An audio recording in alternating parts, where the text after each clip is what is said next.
We start the session in few minutes, sir. Yeah.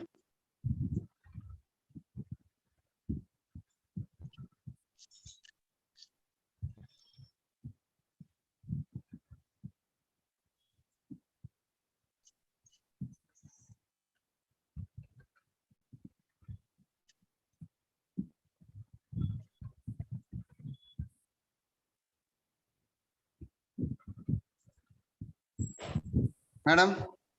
Yes, yes, sir. Okay, start, ma'am.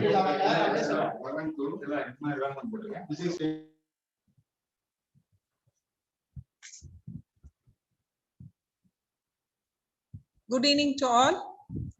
You can find inspiration from others, but determination is only your responsibility. With this thought, I would like to start today's session. Most respected resource person of the day, Professor R.G. Kothari, Director of IQAC, and learned participants. Good evening to all. I deem it a pleasure to introduce Kothari sir again.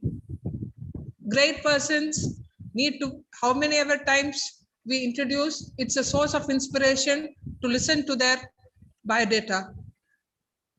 Professor Kothari is the former Vice Chancellor of Veer Narmad South Gujarat University, Surat. He has completed 26 research projects. 250 papers have been published in journals of repute. He is the editorial board member of several journals, both at national and international level. He has published 20 books in subject of mathematics and in education. His book, Research Methodology, published by the Institute of Distance and Open Learning from University of Bombay, is very popular among the research scholars and teachers. He is a member of various academic bodies.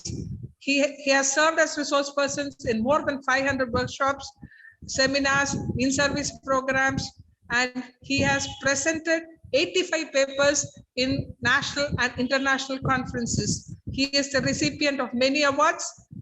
To name a few, the Ramanujam Award for the Best Mathematics Teacher, Best Teacher Award from the Governor of Gujarat in 2015. Such a dynamic and versatile personality is here to handle today's session. We are very happy to have you, sir. On behalf of IQAC, I welcome you, sir, for today's session. Sir will be continuing with the sampling. Sir, the platform is yours. Thank you very much. So, yesterday we had been discussing about what is population. Then we went what is sample, how we will define population. We said that there are certain parameters, or we can say there are certain areas, like we started from geographical areas, then age, gender, SES, grade, some physical characteristics, and some psychosocial variables. With this, we try to define the population, and size of population should always be mentioned. Then we have seen what is parameter and what is statistics. Whenever you try to find out population, mean, median, mode, or measures of central tendency, whatever be the measure, that is normally called as a parameter. But our main function is not to compute parameter, but we have to estimate the parameter. So for that, we will go to the sample. From the sample, we will find out measures of central tendency or measures of dispersion, whatever it may be. And then we will apply inferential statistics, and we will be estimating the population parameter. So this is the entire process of research. Then we said what is a representative sample. Then some 4 or 5 characteristics, that all the characteristics where researcher is interested are proportionately present in the sample. Then that sample is called a representative sample. It should be free from error due to bias. It should be free from preference and prejudices. It should be free from sampling errors. And originally selected units should not be replaced. This is known as the representative sample. Then sample which is not representative, what we called is a bias sample. And bias sample is again, that is because of the preference in and prejudice of the researcher or the investigator, or sometimes defective instrument or non-random techniques, or not proper randomization is done, then you will get and loss of respondent. When you have selected a target group in the sample, and if many of them do not respond, then your sample will become a bias. So that's we have seen. After that, we have gone for say what are the factors that affect the sample size. Then we started with first sampling error. What is sampling error? Then I have given you one example that if you draw 10 samples from the same population, if you draw n number of samples, here I have taken 10 samples from the same population, then all 10 means are not identical. All 10 means are not identical. That is known as the sampling errors. Now, if you plot the distribution of sampling errors like a frequency polygon, you will get a normal probability curve. That is, random samples are sampling errors are normally distributed. It is NPC, normal probability curve. And if you find standard deviation of that distribution, remember, if you find standard deviation of that distribution, that is called a standard error of mean. So we have seen one example also where I told that one test was administered to the secondary students. Mean was 500 and standard deviation was 100. This example we have seen. Then means a non-population. By any means, you have found out the population mean and population standard deviation. That was 500 and mean was 100. Then you decided to go inductively and you find out you have taken 10 samples, each of 25. You have taken 10 samples, each of size 25. And you have written the data also that it ranges from 478, so 72 to 528. So lots of variation is there. So you are clear that there is a sampling error. Now, then we try to find out the standard deviation of this. So we found out the mean. Mean of 10 means was very closer to the original mean, population mean. Population mean was 100. But mean of means, 10 means, that has come to 499. So why sampling? This is answered here. Why sampling? That if you go for 10,000, costly and all other things we said, greater scope will be there in sampling, but it will be costly. But instead of that, here you have gone for only sample of 250, 10 samples, each of 25. Then your statistic, that is mean, was 499. Then we have found out its standard deviation also. And that standard deviation has come as 19.44. 19.44. That is the standard deviation. And that is nothing but the standard error of mean. And then we said that there is a formula also. There is a formula also that sigma x bar is equal to sigma upon square root n. Sigma x bar is equal to sigma upon square root n. But this formula will not be always applicable because we don't have a population mean. That sigma represents population mean. Sigma represents population mean. So in that case, we have seen that we have, in this example, we have standard deviation was 100 divided by square root 25. So it is coming to 100 upon 5, that is 20. So standard error of mean, which you have calculated from only 10 means, that was coming to 19.44. And here from the formula, you are getting 20. So that is very closer. So from this, two principles will be derived. Number one, that standard error of mean is directly proportional to standard error of mean is directly proportional to standard error of population. Standard deviation of population. Again, I will repeat, sigma x bar is equal to sigma upon square root n. So sigma, if you keep n as a constant, you know, you might have studied that if A varies as B, A is equal to KB. That's what we write, where K is a constant. So here we will put 1 upon square root n as a constant, and we will write that standard error of mean varies as standard deviation of the population. So remember one thing, that your population is heterogeneous. If population is heterogeneous, then there is likely possible that your standard deviation will be more. So remember, we don't calculate the standard deviation of the population, but by some chance you know. That's why to identify the population, you have to study that, okay, there are many people. There are people from Gujarati medium, English medium, other medium. There are people from regional medium. There are below achievement, above achievement, poverty line wise also, SES wise also.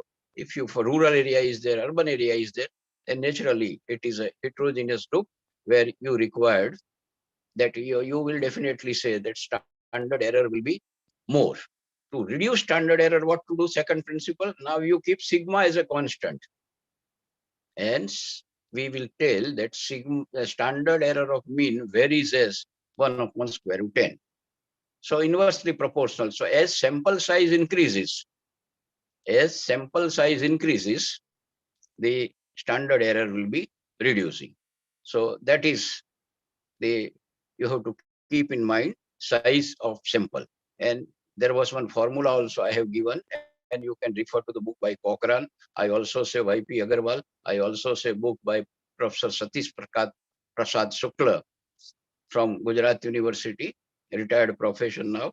He has also given the formula. And with that formula, you can always find out the sample size, right? So this is what we have done. But now one conclusion, I don't know whether yesterday I told you that only sample size will not guarantee. Only sample size will not guarantee. Second principle from the formula I said, the standard error of mean is inversely proportional to size of sample. But this will not be the case always. And many books on research, right from Donald Array, Gay and Erasian, and many, they have given one example of America poll survey in 1936. In 1936, there was one survey, election survey, president election rather, and population of America at that time was 1 crore. And sample selected was 23%. That is 23 lakh sample was selected. And what was the result? That was not correct. Hypothesis was that President Roosevelt will be defeated. But what happened? President Roosevelt won the election. Why? Why it happened? So here the sample was biased. Sample was based on particular judgment. Though it was 23 lakh, it has failed.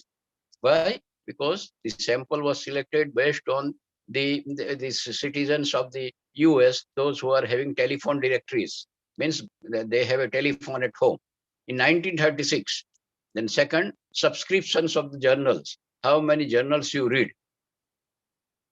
And third criteria was also there, automobile registration. So as a result, those who are not having the automobiles, those who are not having the telephones, and those who do not subscribe journals, they were out. And as a result, though sample size was 23 lakh, you could not get the correct result. Literary Digest, that was the journal in US at the time, they have conducted this poll survey. But second poll survey was conducted with only sample size of 4900, and result was correct up to 99%. So remember that only sample size will not guarantee, but how you select the sample, that is very much important. So now the concluding para will be, larger the population size, variation is more, then you have to think of the larger sample, because standard error of mean will be more. If your population is only 100, sometimes you are studying some characteristics of the collectors of IAS collectors of the state, then I think hardly there are 30, 35. In such a case, you need not go for any sample. Up to 100, I think you need not go for any sample. Up to 500 also, you should not go for any other sample. Two other things I missed to tell you. One is that how much error is acceptable and at what level you are working. How much error is acceptable? Error is that you can say difference between population mean and sample mean. What is the difference? In our example, it was 500, and then sample mean we calculated from 10 means. Of course, all the time we are not going for 10 means. That was 499. So out of 10,000 mean was 500, and out of 250 mean was 499. So difference is not there. So in social sciences, we have accepted two errors. Number one, error of 1%, error of 1%, and error of 5%. But nobody bothers in education. By now, I think more than 10,000 studies have been completed in the field of education, and even in social and science. And total, I think last year, when I refer to all India survey of higher education, in 17-18, 34,400 studies were awarded. 34,400 studies were awarded. And quality-wise, I am not happy. There is no argument on that. You can, but this point is not well known and not being taken care of. So how much percent error is acceptable? 1% or 0.5? That is one of one. And second, at what level of significance you are working? 0.1 or 0.5? These two. But in our case, if it is not acceptable, as hypothesis is not acceptable at 0.1, we will check at 0.5. But logically, if you say, now I'm coming to that if you say that I would like to work at 1% confidence level, 1% error is acceptable between population parameter and sample statistic. And I would like to go for 95% of significance level. Means, what is 95%? If you draw 100 means from the same population, if you draw 100 means from the same population, 95 means will be within that range. You know, confidential limit you will establish. If you have referred Garrett, and then he has given in the chapter on inferences only. So you will get limit for that. You will not get exact value for population. So you will say that it is from 92 to 96. That is the range you are getting. Ranges you are getting because you will get t value accordingly. 95%, then t value will be 1.96 or like that you will get. So if you are, remember now, 1% error is acceptable for you and you are working at 95% level of significance, then sample required is 386. Remember, sample required is 386. And you should say, no, I would like to go a little more accurate. I will be accepting only 0.5% error, 0.5, and I will be checking the hypothesis at 99. So only one mean will be missing out of that particular range. So then sample required is 2686 or something, but 26 it is there. Remember this. I have never seen anybody. People say, and some people, it's become a joke also. Oh, what are you doing? You are doing master degree. Okay, take 200. What are you doing? You are doing MPhil. Okay, take 500. What are you doing? PhD. Take 1,000. So a very illogical argument are being put forward.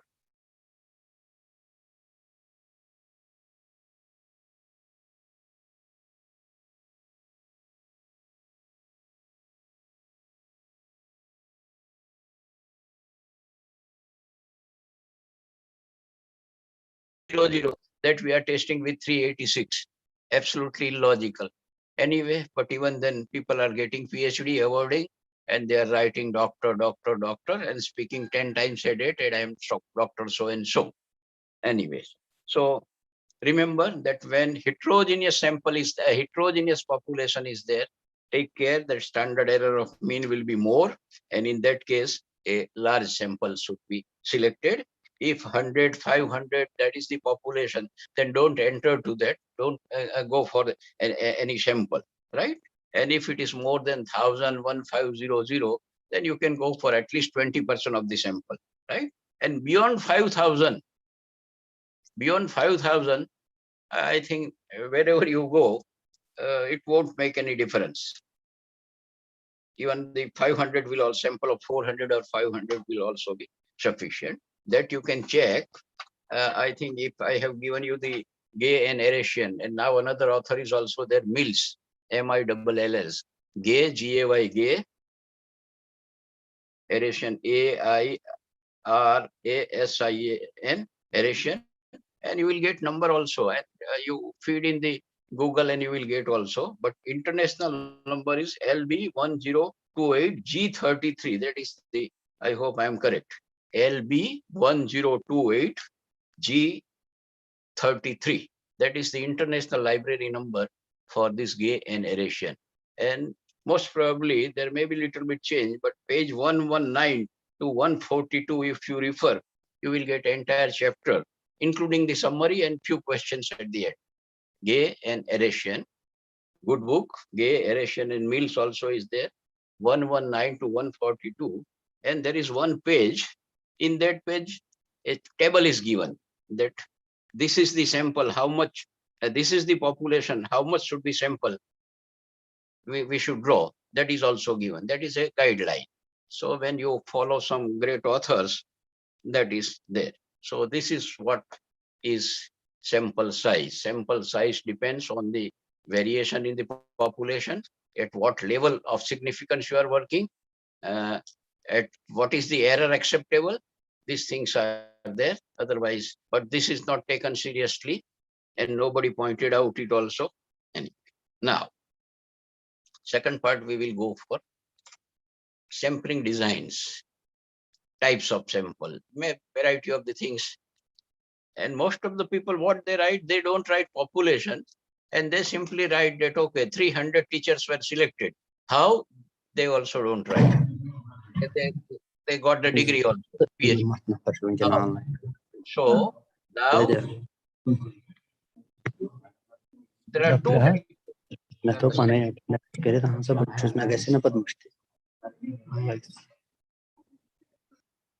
There are two types of sampling design. One is probability sampling design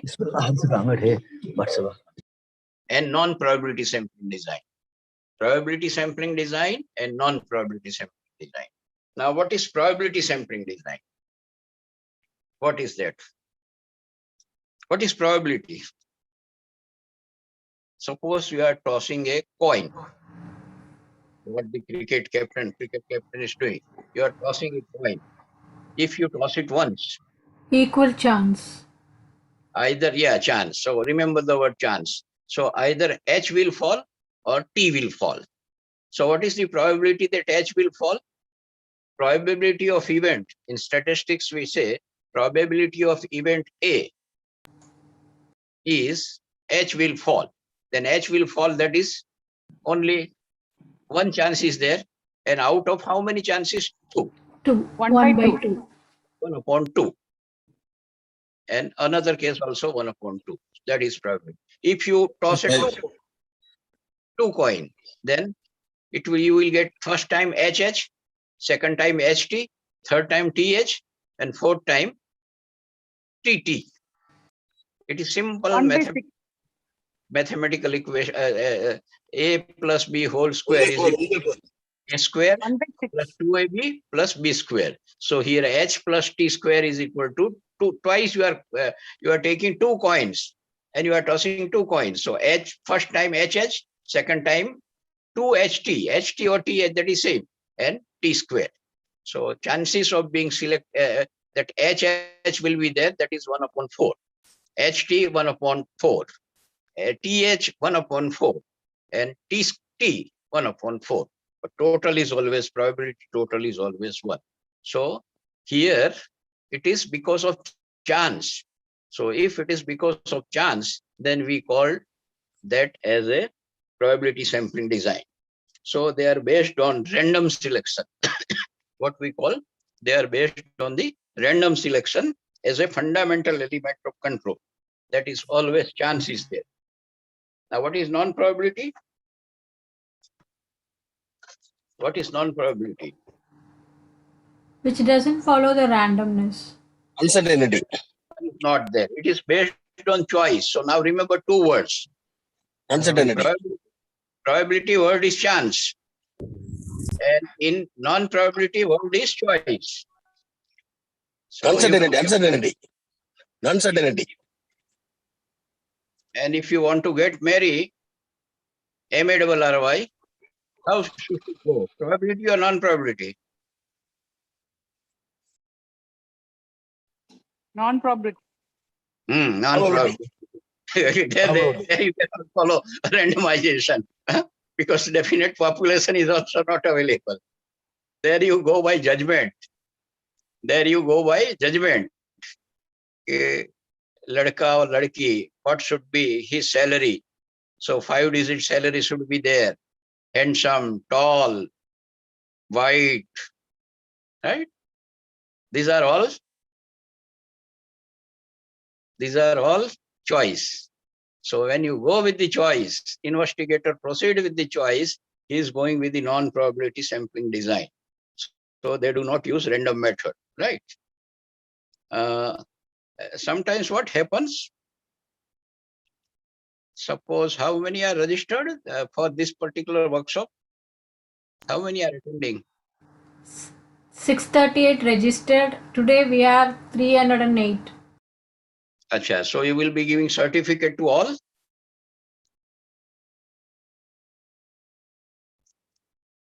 Attendance will be checked, sir. Attendance will be checked only then. If they get 80% and above, they'll get, sir.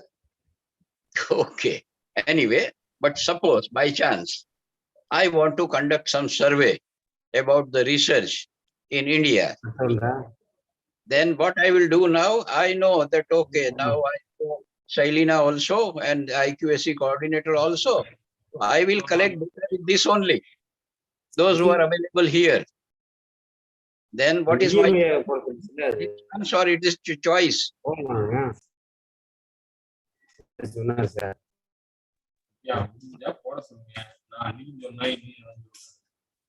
I wanted to know about the quality of research in universities. And I know that a very nice course is going on at ANNAMALAI University. Right. So I will select all those. Then is it a probability or non-probability?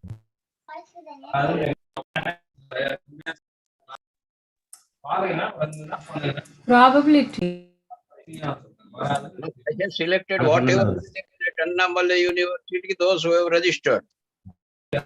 How it is probability? All 600. Divided by 12 That is non-probability because they are easily available.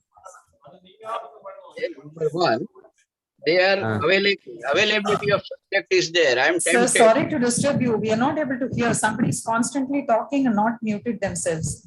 So we can hear some vernacular conversations happening. Please mute everybody, please. Okay, that is, I think, mistake on my part because I am asking the question and they, anyway, you write there, but it is a non-probability because sometimes what happens when subjects are available, you see that subjects are available here.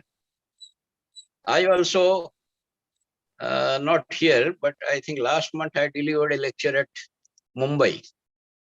And of course, it was not a survey, but in my hidden mind, it is survey only. I started asking question that how many of you are guides? Then many of them were guides, guiding at the PhD. Then I asked them first question, what is sigma Zx Zy upon n? This formula stands for what? Sigma Zx into Zy upon n. This formula stands for what? No response. Then second answer, second question I said, PQ, capital P, capital Q upon n under square root. This formula stands for what? Then I said, what is the difference between small t and capital T in terms of the research? I also say, what is parameter, what is statistics, and factors affecting the size. That also I ask, and no response. So I have collected in a way data only from 100 people, and I was not happy. But this is for me, because I have seen the audience and so many guides are there, I tempted to ask the question. So here it is absolutely non-probability, because subjects are available in number. A psychology professor is conducting experiment with the animals available in psychology department.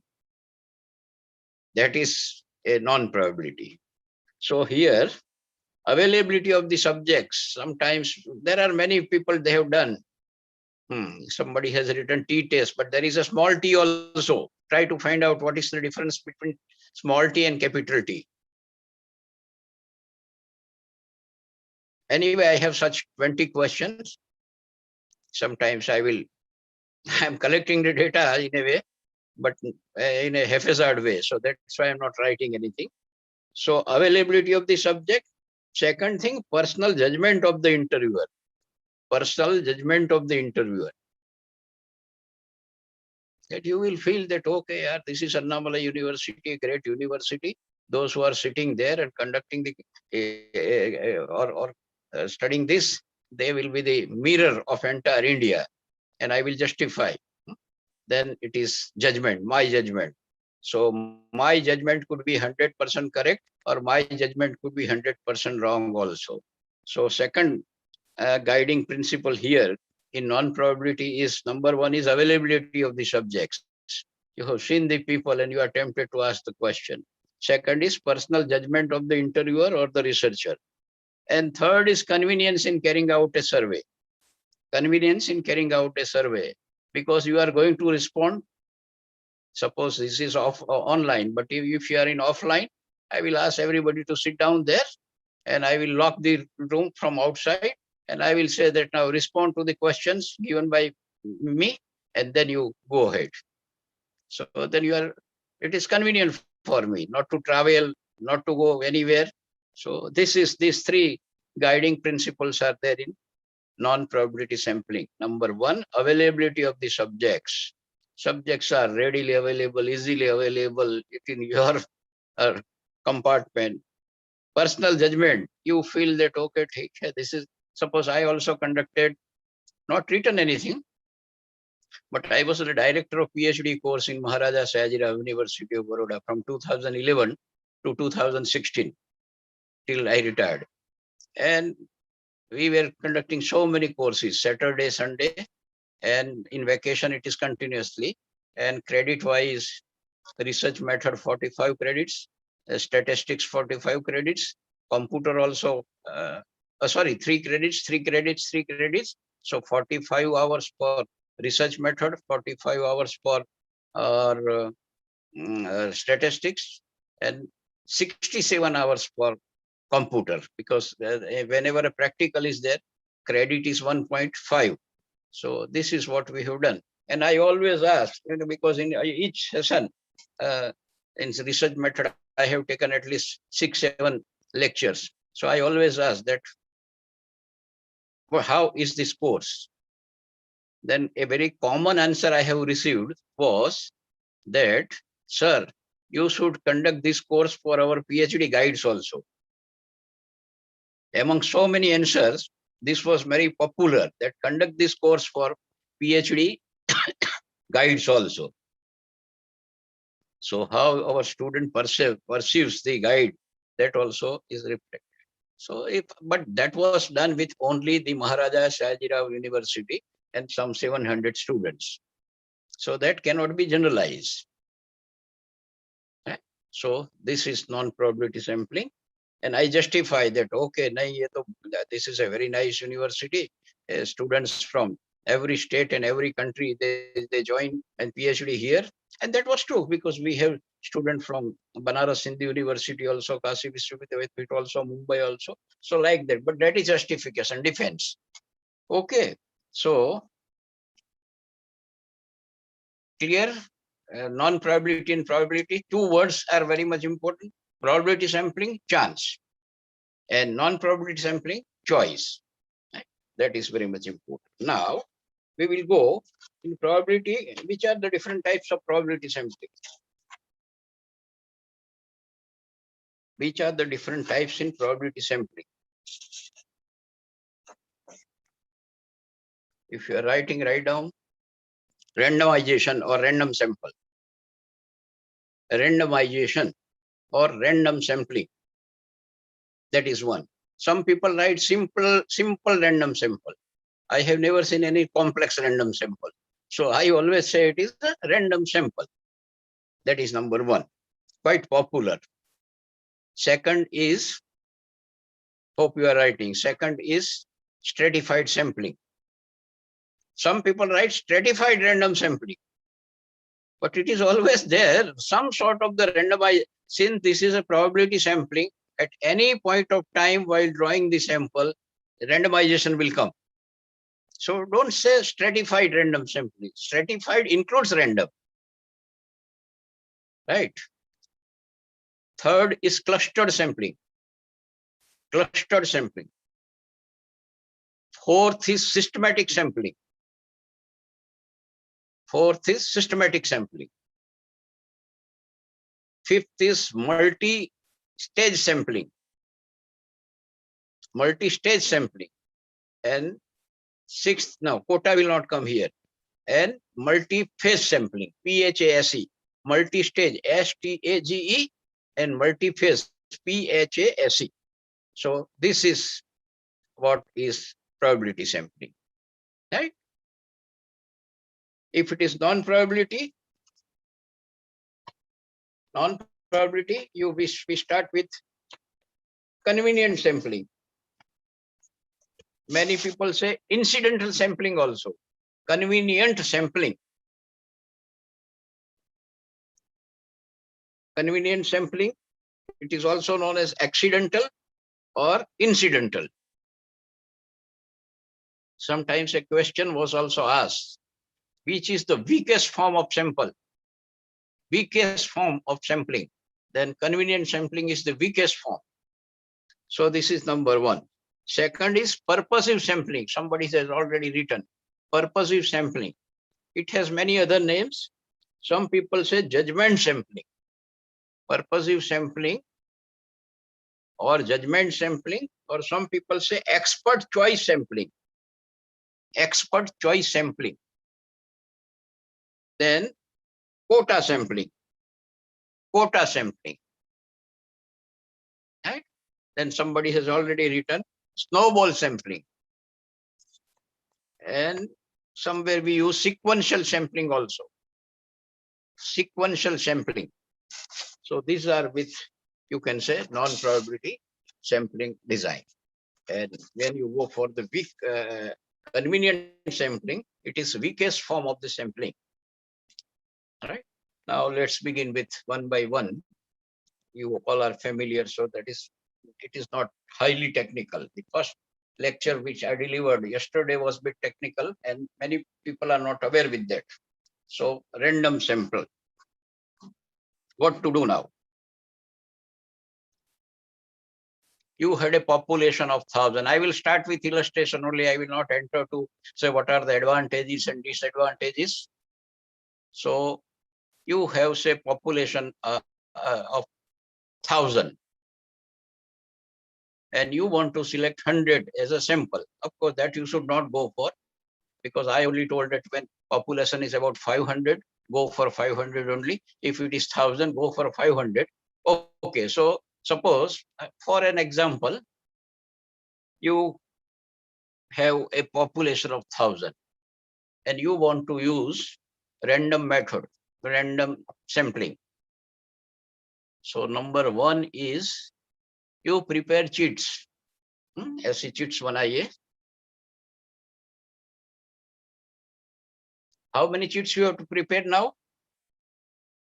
How many cheats you have to prepare here?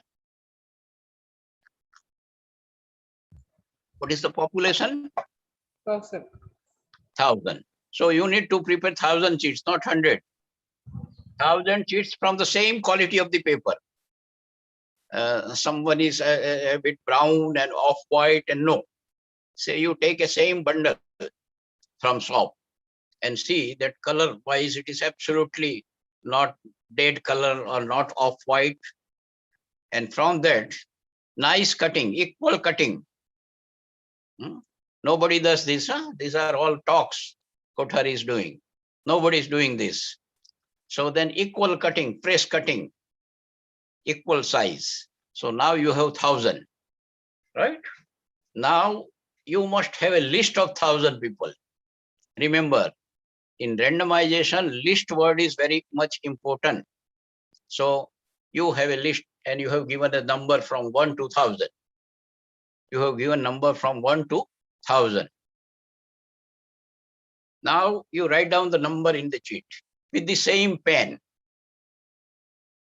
And you also see that whatever you have written here, it should not come at the back, not sin, no leakage, nothing. What we call, these are the talk of ideal, others ki baatein hain. Nobody does it, but karna hai to kar sakte hain. Those who are with ethics, that they will do it. But I have never seen anybody doing this. But they will write down. Because who examines? Photo is not asking thesis. Or photo is there that people will do also. They will show some 1,000 sheets and that also photography can be done. Everything is possible. Okay, so now you have 1,000 numbers. 1,000 numbers are written.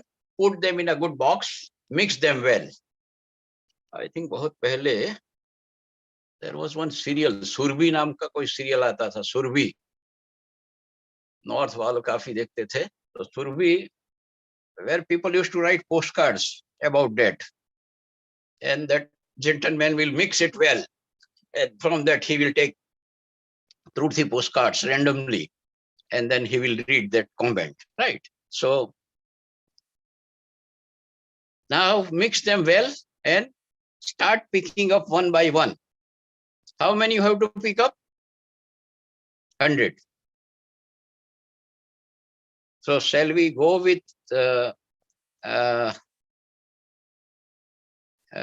replacement or without replacement? Because some books, they also say that sampling without replacement and with replacement. So once, suppose I have, from my box, I have taken one piece and it comes to 299. Then I will keep 299 here. And whosoever is the number 299, that will become my sampling unit. Frame, my frame is 1,000. That is the sampling frame. Sometimes list ko frame bolte hain.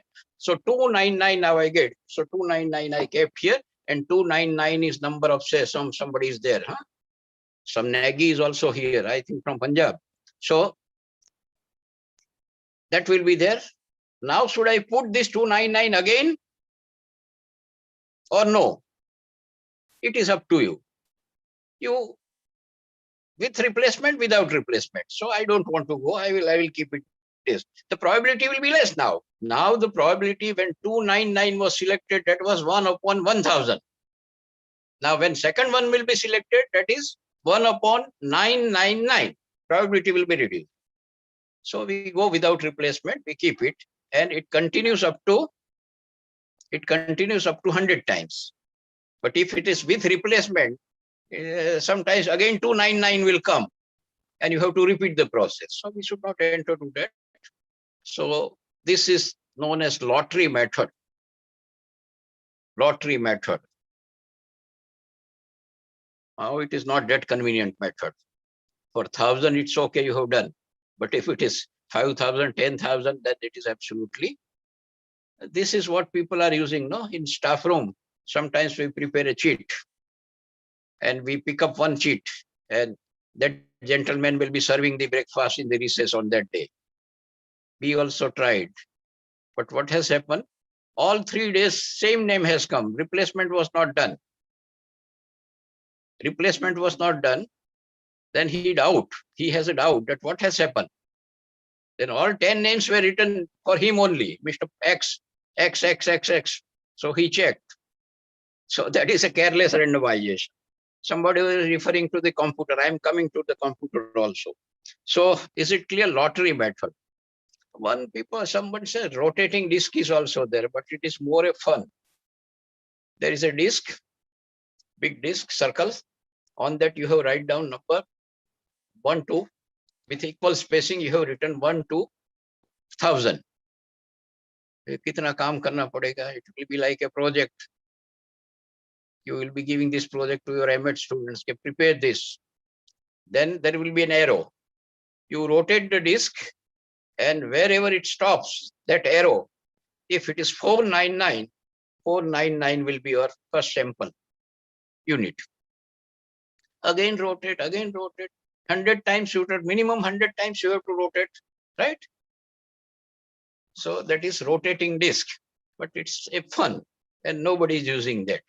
And more reliable method is use of random number tables. Use of random number tables, that is more reliable. Use of random number tables. They are generated with the help of computers. Random number tables are generated with the help of computers. They are available in all research books. Methodology of research book, what I said, I think I said Gay and Arratian or Gay, Arratian and Mills or Donald Array. I think Henry Garrett has also given. John Best, I don't know. Creswell, I don't know. And in the Department of Statistics, if you go, statistical tables are there. So where everything, sin theta, cos theta, values, z value, f value, everything is available, chi-square value. So that table is there. Anyway, so where to get it, that is not a problem. But when you are using, you must be sure that not a single page should be turned from that. किसी ने फाड़ लिया होगा, that should not be there. Okay. Let me take one book and fill like that. Random number tables are there or not.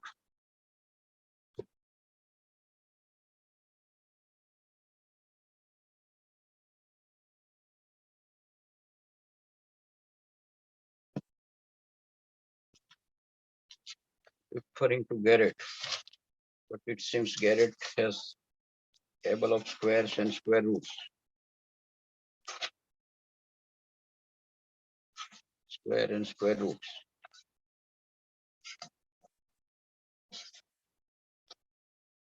No, it is not there.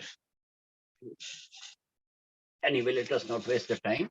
But random table, suppose there are 10 pages, then you first see that all 10 pages are there in sequence. It starts from say 101 to 1010. You have to see. Not a single page should be missed from that.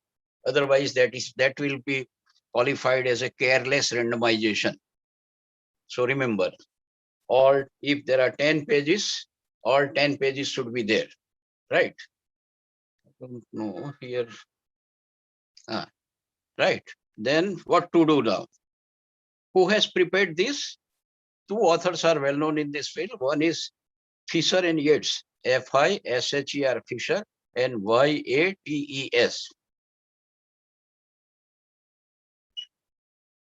And another is Tippett, Tippett. These are the authors. They have generated these random number tables and available with all statistical books in the research or even pure statistics. So there is a table containing rows and columns. Columns are there, rows are there, and 5-digit numbers are there. Somewhere I have written 231570557. So 5-digit numbers are there. This I have taken from Donald Airy, Jacobs, and Javich. Now third author is not there. It has changed in the second volume of that. And page wise, it is on page 367. So these tables are available, right? 5-digit numbers are there. And see that all pages are there. That is compulsory number 1. Now what to do now? Suppose your sample is, your population is 900 and you want to select 100. What to do now? 900 I have kept because that is 3-digit, and that's why I have not kept the 1000. Otherwise, you have to give 0 number and you have to go up to 999. So list is needed 101%. Otherwise, you will not be able to proceed. That is the very difficult task in randomization. Give them number. Give them number 999. Okay. Now, from where to begin now? You have given the numbers. You know now this is the list. Don't keep any bias in writing the number.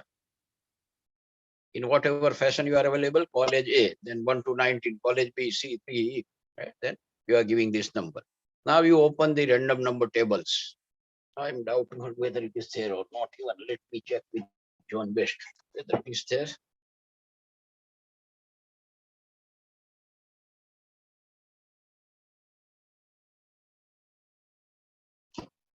It is not there. In John Best also it is not there.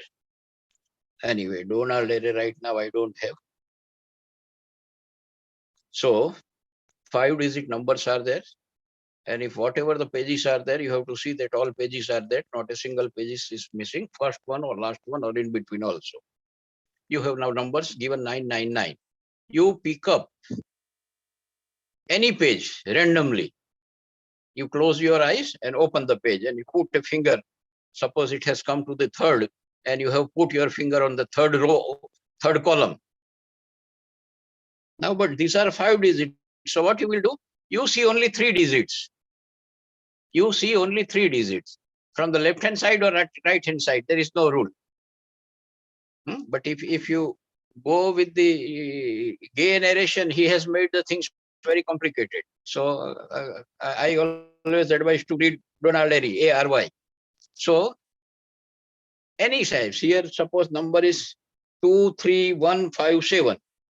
So I said I will go from the left part, 3 digits from left. So first number is, now you don't miss any number. You have opened the page randomly, you have closed your eyes and you have put your hand on and it has come to the third page, third column and 4th number. So 4th number coming to 23157 and you decided to start from the left-hand side. So 3 digits from left-hand side, 231. So you can select that number. Why?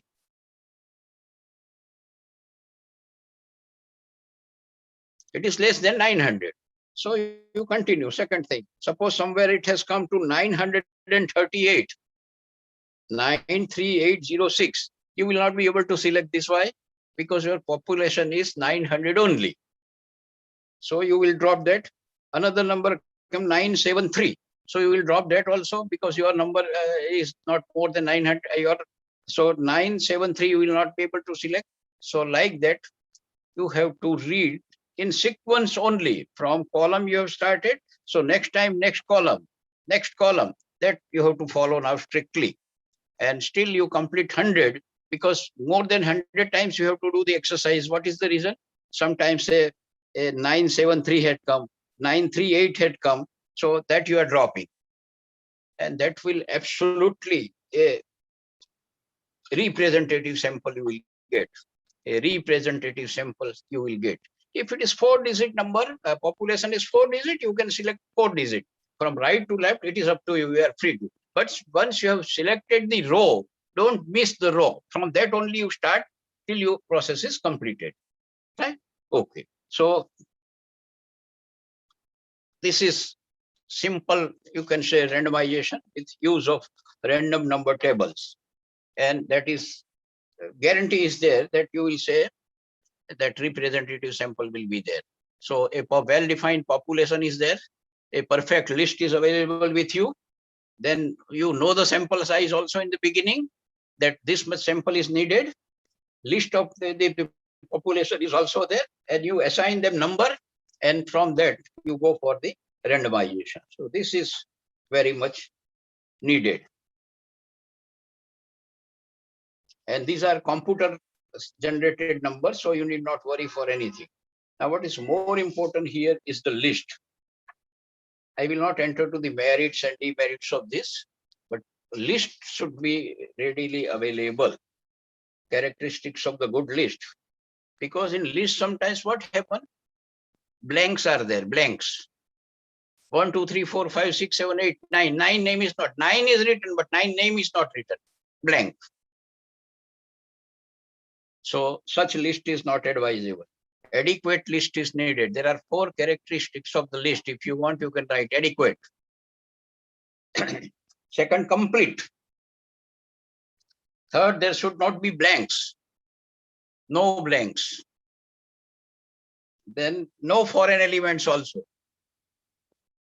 Yeah, dual passport hota hai, like that should not be there, because when we are collecting the data, he is not available. So no foreign elements and no duplication. I have seen there are people, their names in electoral roll also, their name is there in their village also. They will be there in Chennai also. They will be there in Madurai also. No, that is not allowed.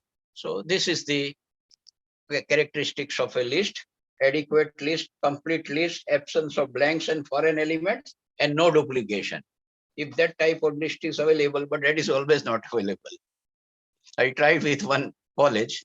They have given me the list, and later on I have found that many of them have dropped now. Many of them, they have dropped the course after second semester. Second semester began, they have dropped.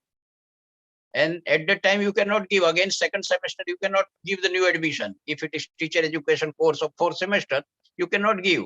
So that will blank only.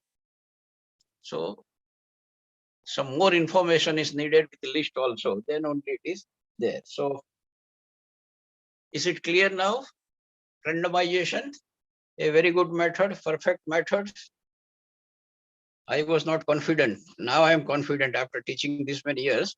But when I started my research, and I wanted 4 groups. I have few schools, and from that I have to decide 4 schools, 4 groups. And I have equated groups on 2 variables. One is the reasoning ability score, and second is the junior index of motivation. Now, if someone says that my junior index of motivation is 105 and reasoning ability is 55, I have to find out 4 such cases with similar number or little bit difference. 55, 105, 55, 105, 55, 105, 55, 105. Now, by chance, if I say that 55 is not available, I will go for 53. Sometimes mean you can adjust, but standard deviation you will not be able to adjust. Then I tried. Then I went to one person who is familiar in agriculture statistics. Actually, all this experimental design, that is not our own creation. They are coming from the agriculture field. So they are more familiar with this, because they are conducting the experiments that X fertilizer is that, Y fertilizer is that, Z fertilizer is that, who will give the more product. So they will go for a land testing. And land testing is done by either geology people or the civil people, and they will be doing. And they say, okay, these are 3 plots. Land-wise, they are all equal. Now you start some crop, fertilizers, you put the fertilizer and find out. So that was the experimental design, goes with them. So I met him. He said, Kothari ji, aap seedha you go randomly. Aapke paas abhi now this data is there, junior index and all that, and you put the data, and from that first one you put in first group, second one in second, third one, fourth one. I did it. But still I had a doubt that this gentleman says whether it is. So I finally calculated the mean and standard deviation. And to my surprise, it was almost similar without any significant difference. So then I got the faith. So that is the power of randomization. But what are the difficulties? What are the difficulties? I have some 10 schools. So one student in my first group will be from school 1, school 2, school 3. So whenever I want to conduct the experiment, 10 schools are disturbed at a time, because I want 30 students in one group. These 30 will be from all 10 schools. So when I'm teaching them, all 10 schools are disturbed. And that principal will not allow. Principal will say, no, ye baki bacche ko kaun padhayega? Who will teach this? So they will not allow. Or you should find out a day.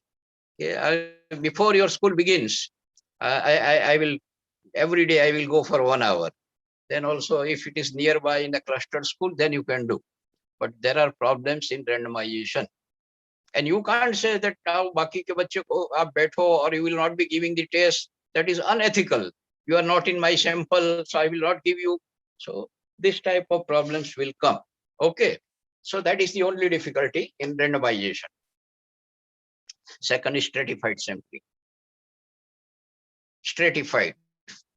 You already know that there are various strata in our group when we want to test the hypothesis for urban and rural and for this medium and that medium. What to do now? Now, again, try to apply your pen and pencil. Your capital and population is 10,000. जरा करते रहेंगे arrow. Someone will do it. एक arrow लगाओ, ऊपर लिखो 10,000. उसके नीचे 2 arrow ऐसे लगाओ. Yes, I am not able to do. I am very not good at 2 arrows. How to do it? 10,000 and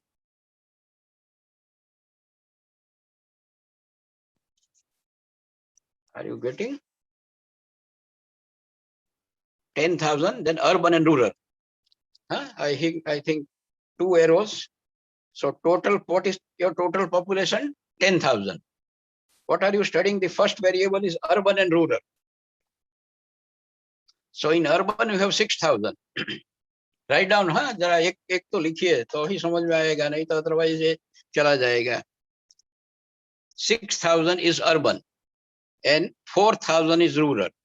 So remember, in stratification, in each cell, people say this is cell. Here you have 2 cells. Some people call it strata. 2 strata. Strata is a plural and stratum is a singular. So in your stratum urban, you have 600 and another stratum rural 400. So each cell, each stratum, you must have a sample size. Now urban you divide again into male and female. I hope somebody is doing the exercise. In urban, again now 2 arrows, male and female. So total 10,000, out of them 6,000 urban.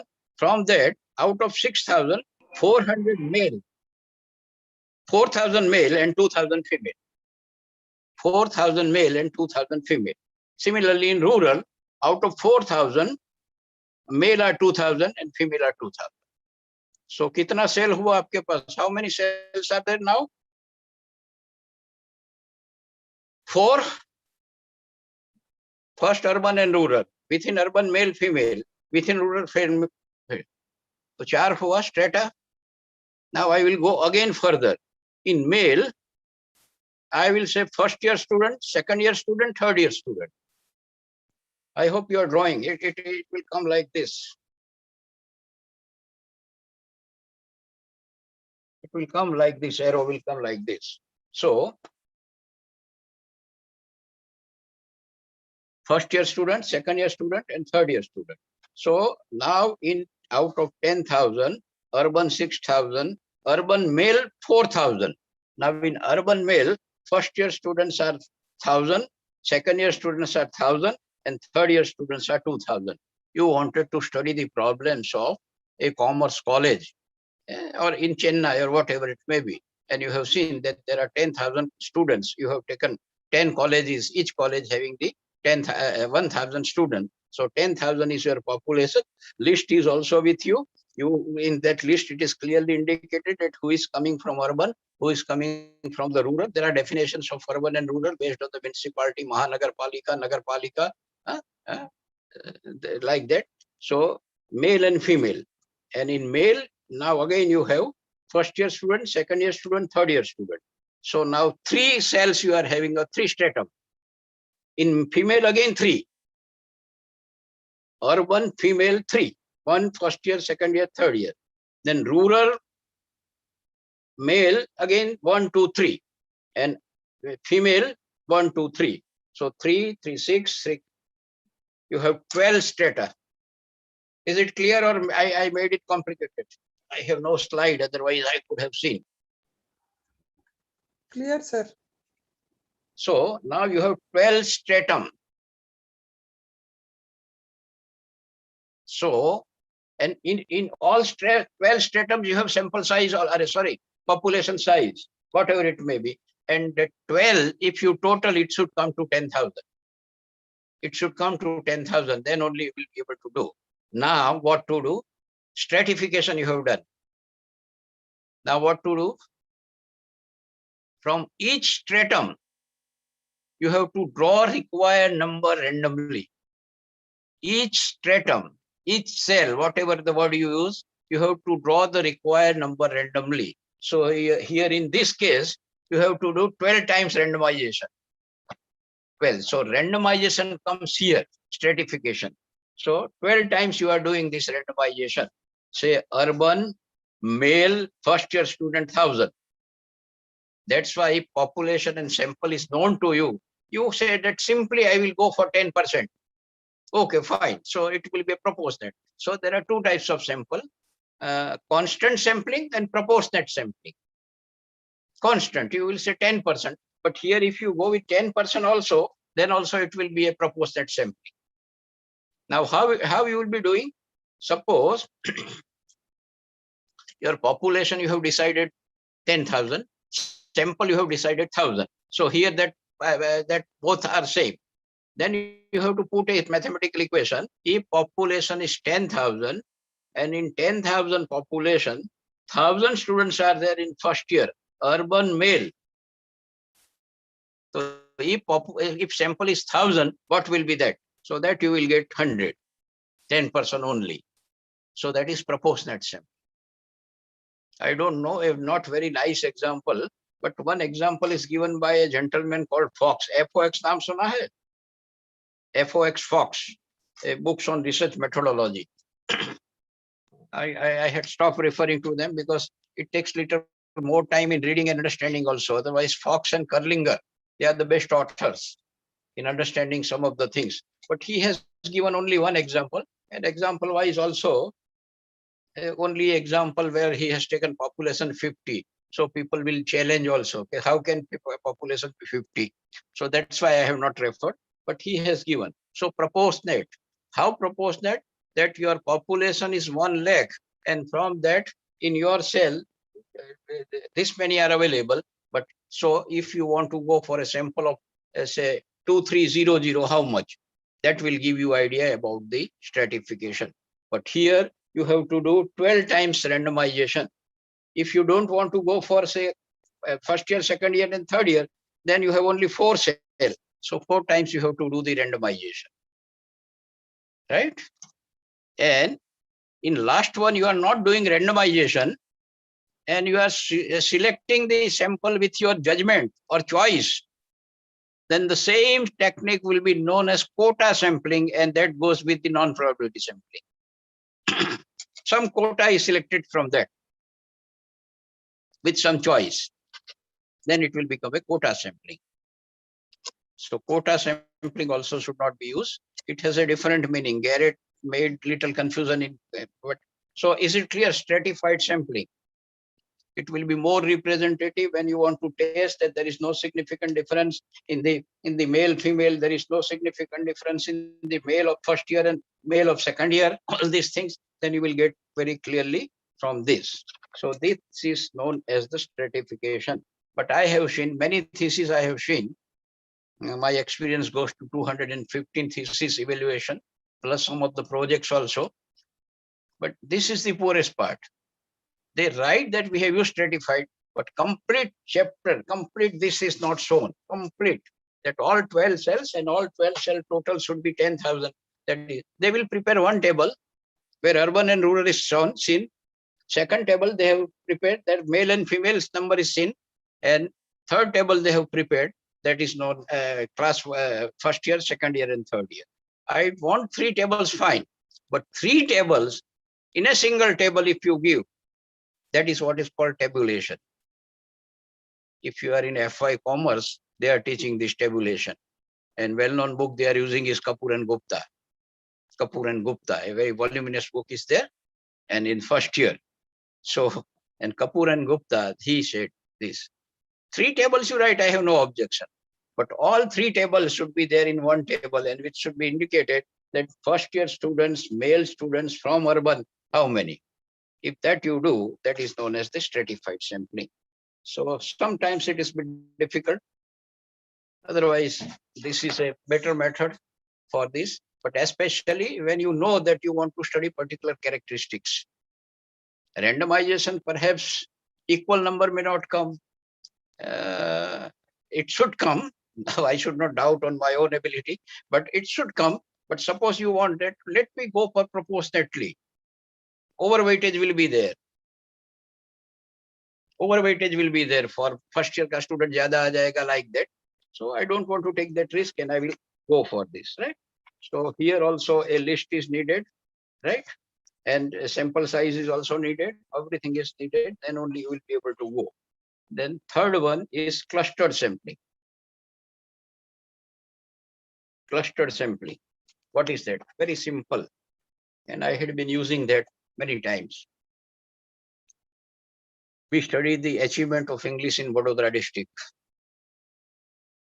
How many students were there? So many. We were not knowing that. Here the population size. But we were knowing the schools, that there are 432 schools.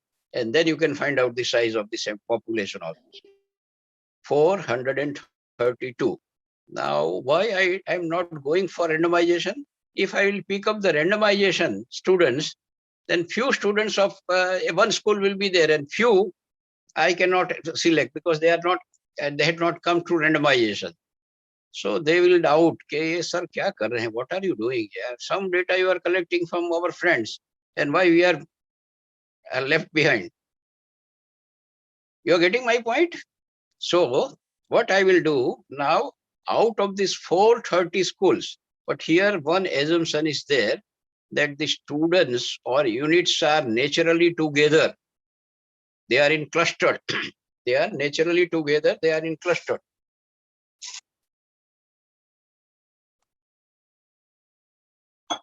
Students are in cluster. So simple example, a similar thing has happened. What yesterday, my video has stopped.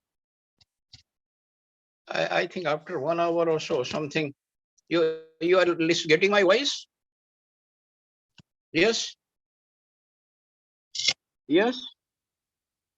Yes.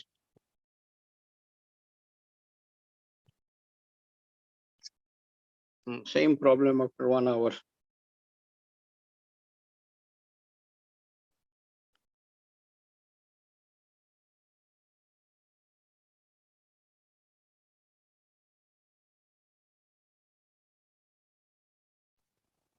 We can hear you, sir.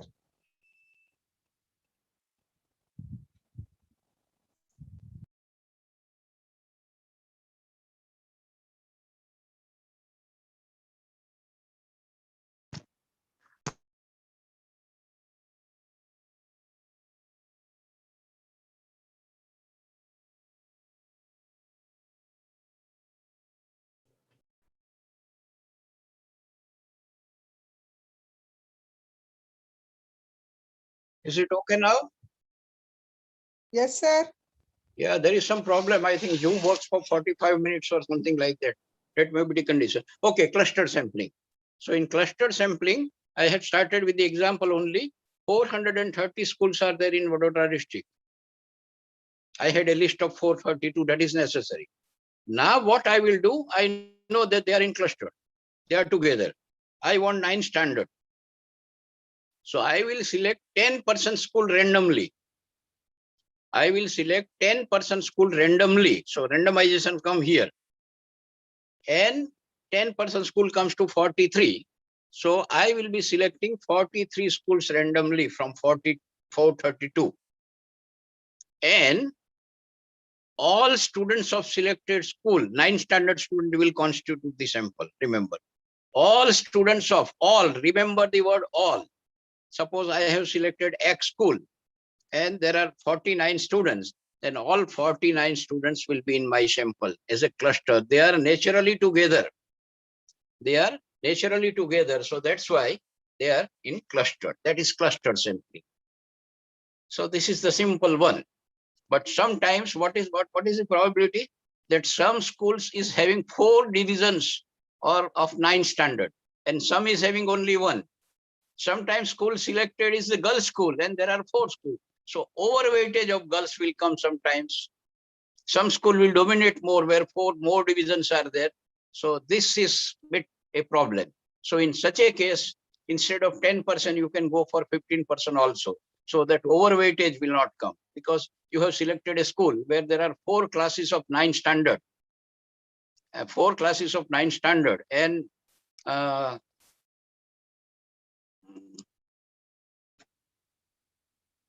they are very clever school or a good school with high achievement, then that regression will come here. That's a statistical point. So that they will inflate your mean, final mean also. So that is the only thing. So is it clear, cluster sampling? So I have used many times, but cluster sampling, the problem only is then that heterogeneous data is there and more sampling is needed. Sample should be little higher. If that is possible, then there is no problem. So population has to be defined, sample size has to be defined. In logical cluster also, you have to define school, city, blocks. So whatever you are doing, they are in clusters. So you don't miss any one of them. If you have gone to X school and that school is selected and there are 100 students in 9 class, you can't drop any one of them, right? And when you go for collect data, you should see that all 100 students are available. So this is cluster sampling. Then systematic sampling, that is very simple.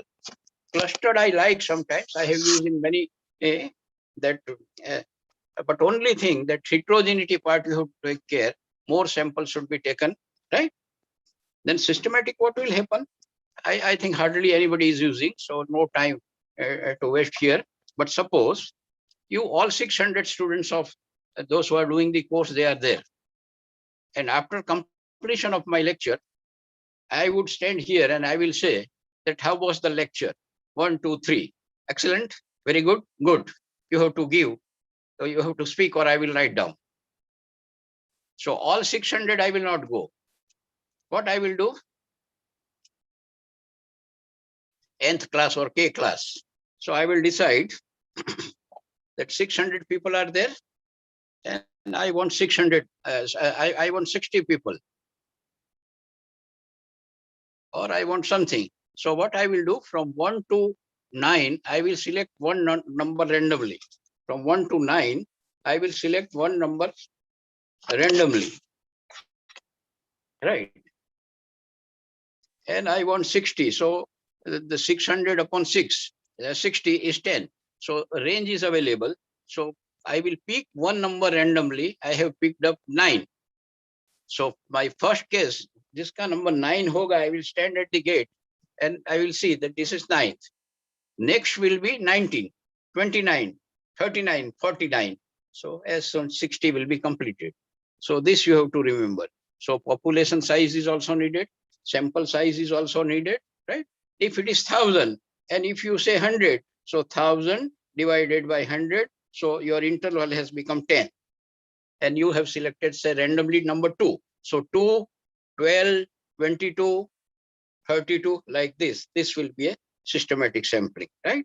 So n upon n. First, you will have n, that is population size. You have sampling, that is n upon n. So that will give a number, and then you select any number randomly from 1 to 9, and then go that interval, adding that interval here. So when you want a quick survey about particular film show, about a particular lecture, about a particular event, and then you can stand in the, and you can collect this type of data, right? So this is what is a systematic sampling. Multi-stage sampling, which are people are not using nowadays, but there is only one author who has very nicely discussed this. That is Moully Mowley. If you that is Science of Educational Research. That is the title. Moully Mowley. He has written this. Firstly, after that, people are writing. Multi-stage means what?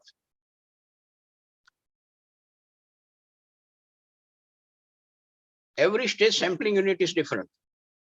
Every stage sampling unit is different. What is that? Suppose I want to collect some data about the achievement of students in Gujarat, and there are 33 districts in Gujarat. So first, what I will do, I will select few districts randomly. See, every time randomization comes. Stage 1, what I have done? Stage 1, I have selected out of 33, is a 20 districts randomly. Stage 1. Second one, I have now from each district, I will select particular blocks or tehsil or taluka, whatever you call. So I will select randomly, say 10% of the tehsil from that. So in the first stage, what was my sampling unit? Districts. In second stage, what is my sampling unit? Tehsil or taluka or block. Third, from each selected taluka, I will take 10% school randomly. Schools randomly. So in the third unit, my school is my unit. Right? And fourth, I will select the students, either with clusters or whatever it may be.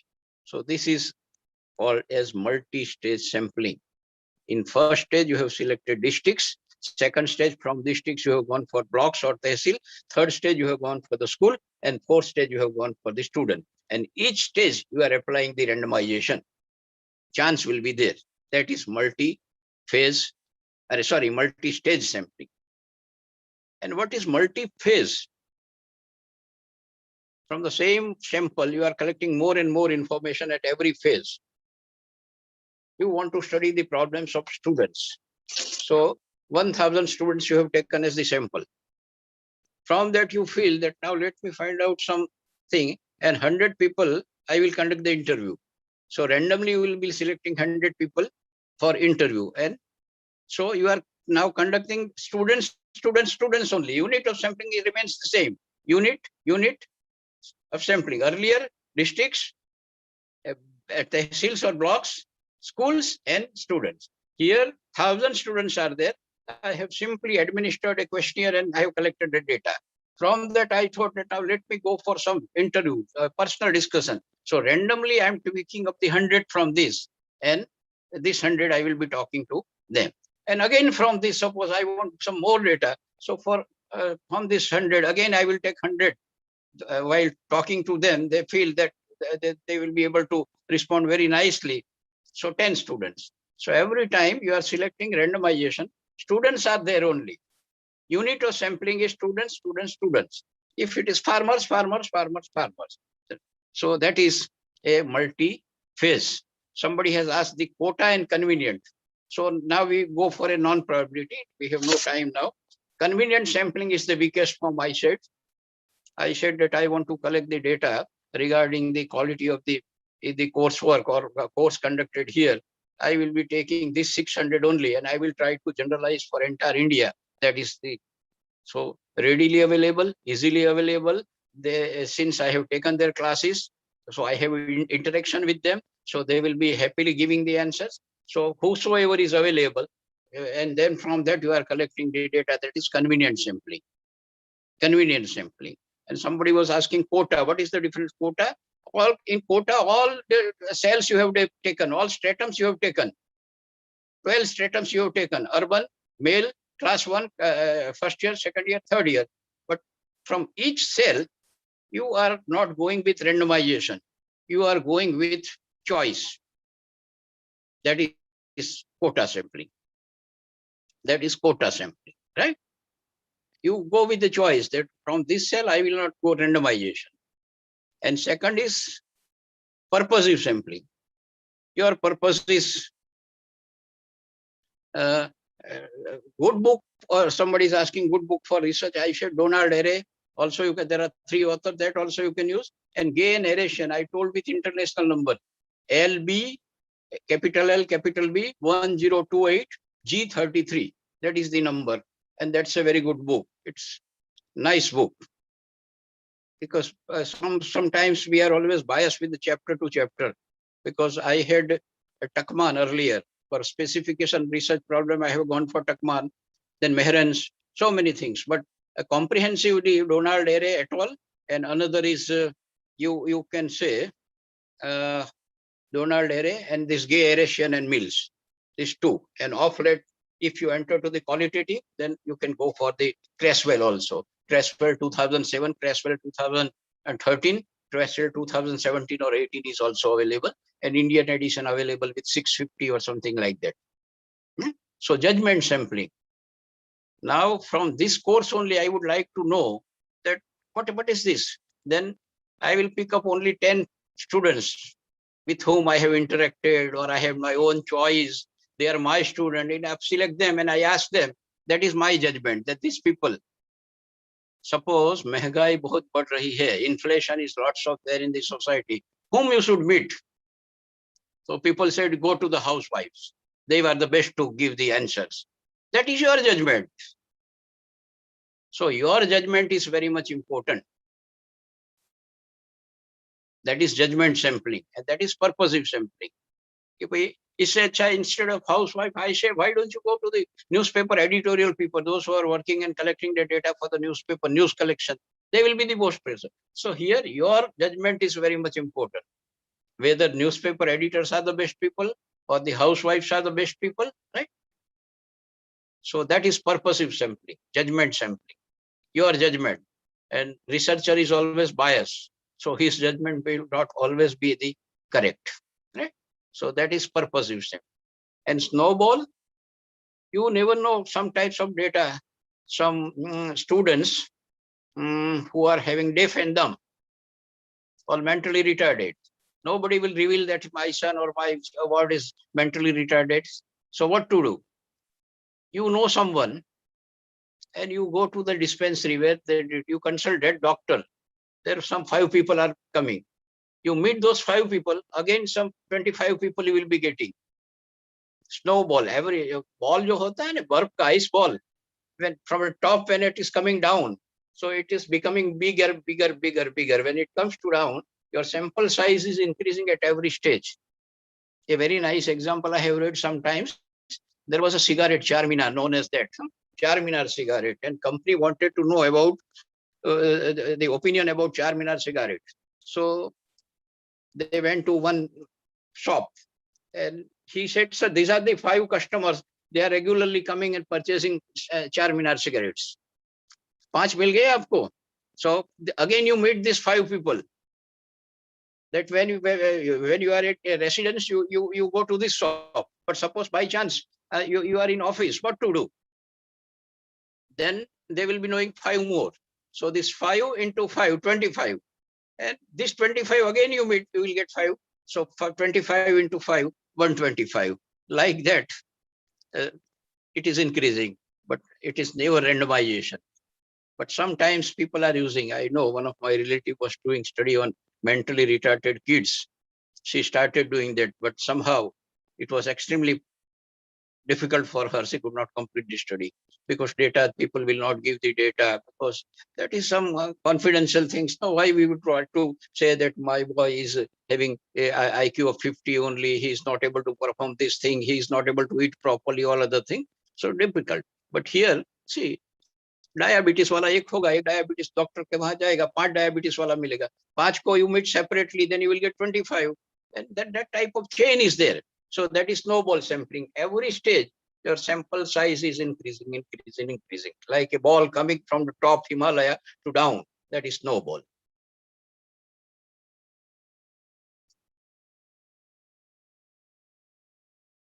Anyway, now there is no time, otherwise there is one qualitative also. Sampling is there in qualitative. Sequential, I said, no, sequential sampling. You want to prepare bulb. A businessman ke liye hai, you want to prepare bulb, produce bulbs or electricity bulbs. And you have decided that the average life of this bulb should be 6 months.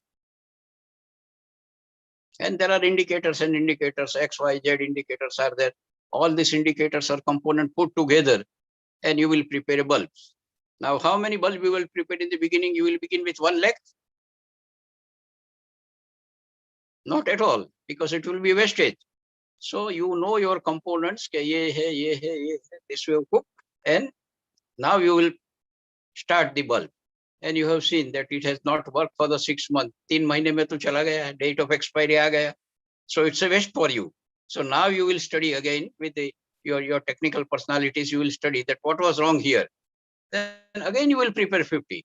Again you will prepare 50. And finally you said that, okay, now it's almost the lifetime is 6 months. Then you will go for more production. So in the beginning only you will not start with the 1 lakh target. You will not go.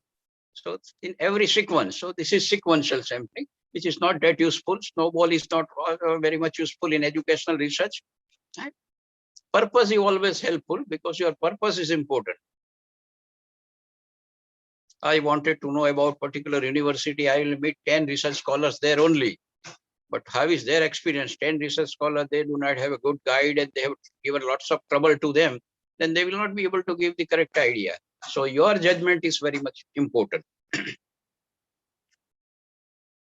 Any questions further? Book-wise, I told that you go for Donald Harry also. Control and uncontrolled data ऐसा कुछ नहीं है. Controlled data, uncontrolled data नहीं है.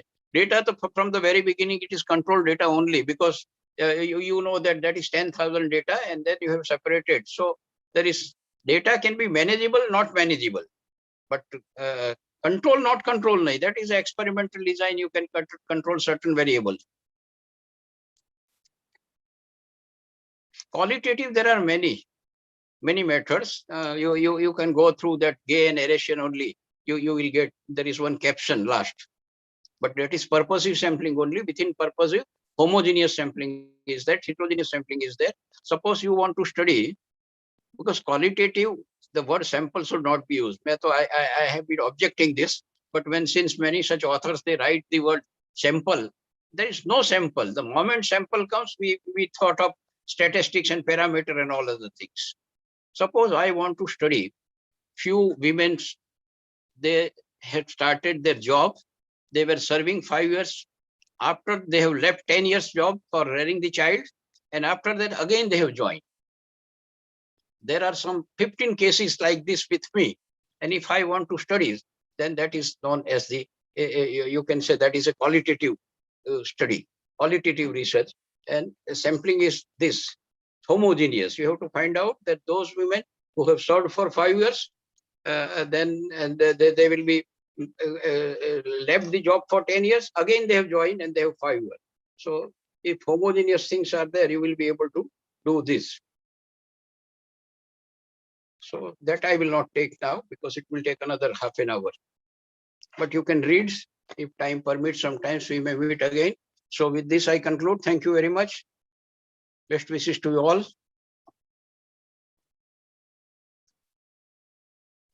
Thank you, sir. Thank you, sir. Now I invite Dr. K. Pravina ma'am. Ma'am, are you here? Pravina ma'am. Pravina ma'am.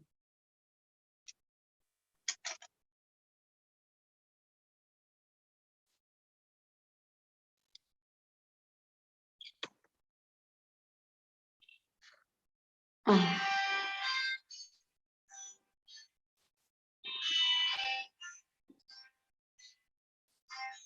Ma'am, you can speak now. I invite Dr. K. Pravina ma'am, Associate Professor, to propose thanks for this session. Ma'am, you can speak now. Yes. Good evening to all of you. I deem it a pleasure to propose the vote of thanks for today's first session by Professor Kothari. Sir's lecture, when we listen, we were able to find out that he has referred to lots of books and he was able to quote many authors, including the page numbers. That shows his competency in the subject. And I'm sure we should all, teachers, research scholars, should imbibe this quality of reading and referring to books. Only then our depth of knowledge will be more. So I think these characteristics which we observe from Professor, we should all imbibe. Thank you, sir, for giving us insight on regarding probability sampling, non-probability sampling, and the different types of probability sampling and non-probability sampling. He has explained with examples. Thank you very much, sir, for being with us. and sharing your expertise. On behalf of IQAC, I thank you once again, sir, and for being with us and sharing your expertise. Thank you, sir. Thank you, madam. Thank you, sir.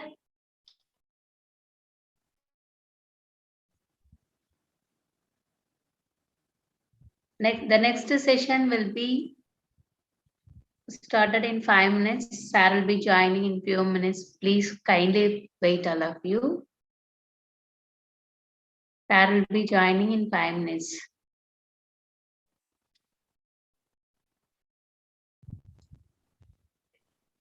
Madam, you can say who the resource person is. Today now we have Dr. Vishnuvardhan sir from Pondicherry University. Sir will be handling the role of means in I think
Saila, madam.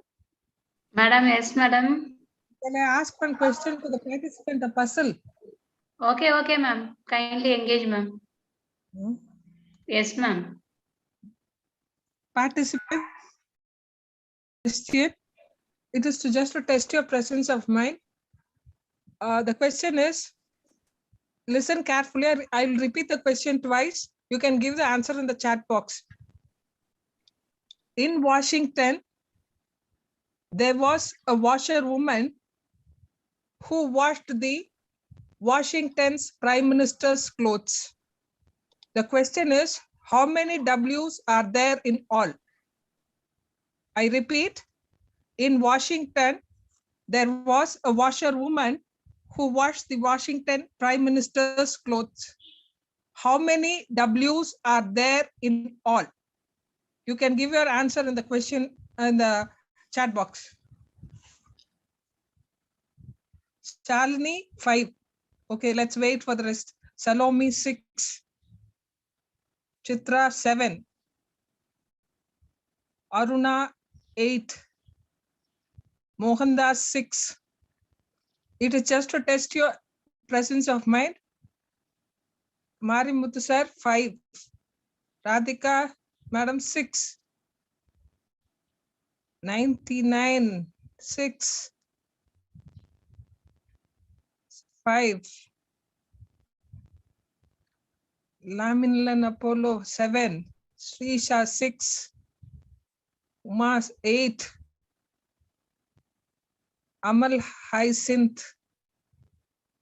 There is no Prime Minister in Washington. Okay, that's also not a correct answer. Shambhu 7. Lourdes John 56. Subhash 5.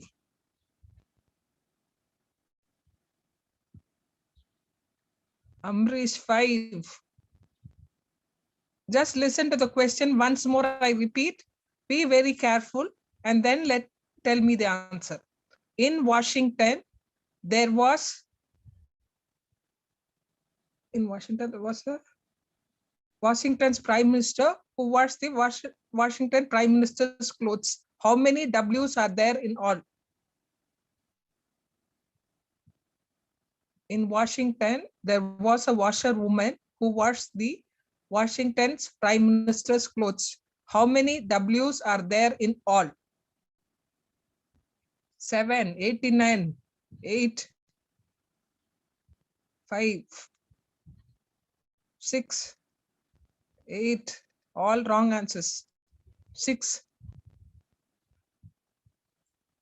How you get 6? Amit Kumar 1. No. There is no need women. 8. Amal Hyacinth. Amal, can you justify your answer? Amal?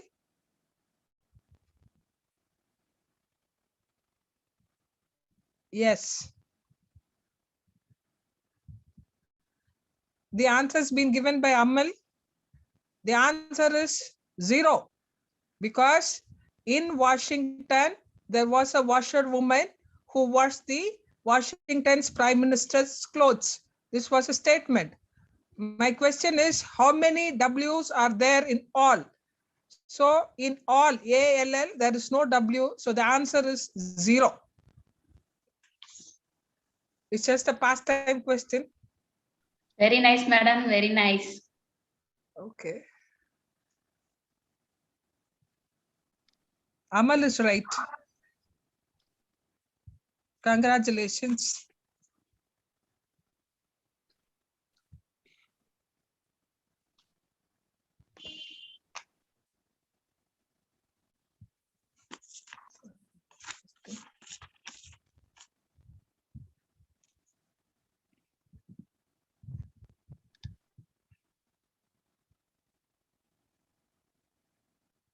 No, we are not having Bindu Bam now because of some, because I heard that Bindu Bam's mother passed away.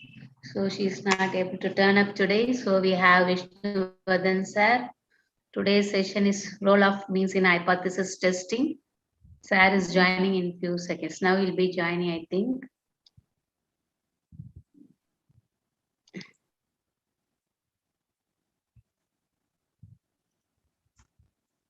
Actually, we have posted that in the message chat, message itself, WhatsApp morning.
one more question. Saila, shall I? Yes, ma'am. This is also for your presence of mind. A person wanted to enter the gate. Okay. So while entering, he has to give a password. So when there will be a watchman. So the watchman says 12. So they said the password 6. So they went inside. The second person went.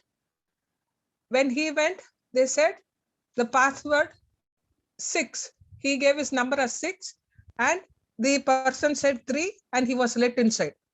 Now the third person, when he is going, the watchman is telling 10. What password will the person give to enter the room?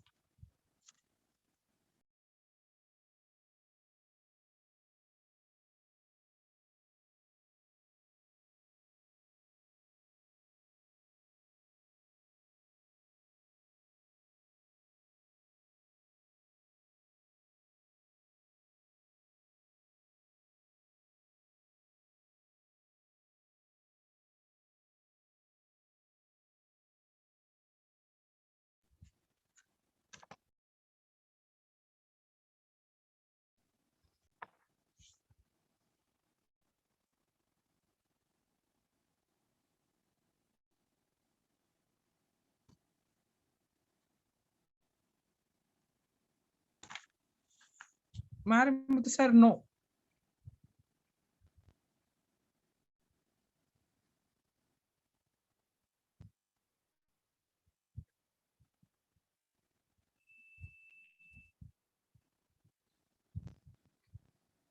Yes.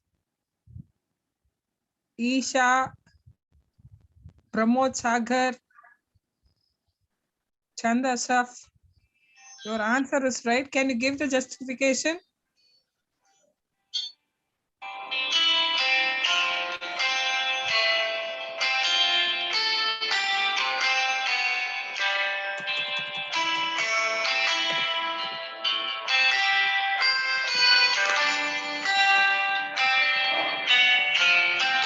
Ramana Murthy, 3, correct. Can you say how it is 3? Lenin, 3, yes. How 3? Chand is right. Just very good. Letters in the number. So the 10 means 3.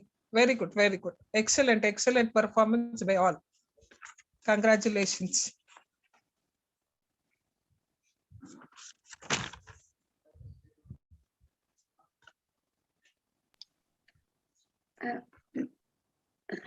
Sir has come, ma'am, but I am finding in which name he has come. I'm finding that. Okay, thank I you, want sir. to. Thank you, madam. Thank you so much for engaging the participants.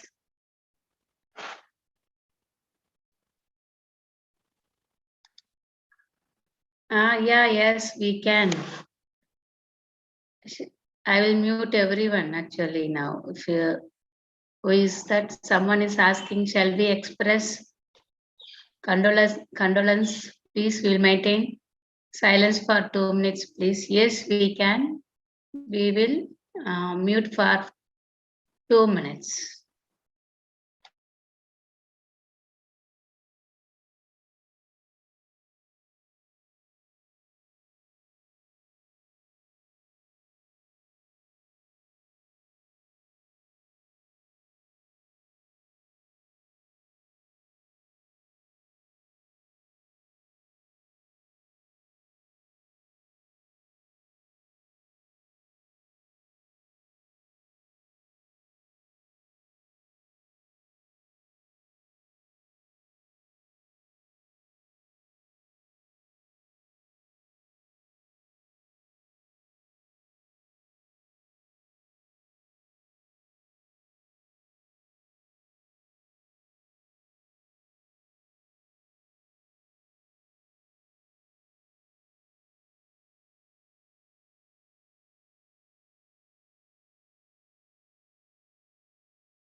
Yes, I think we can start now.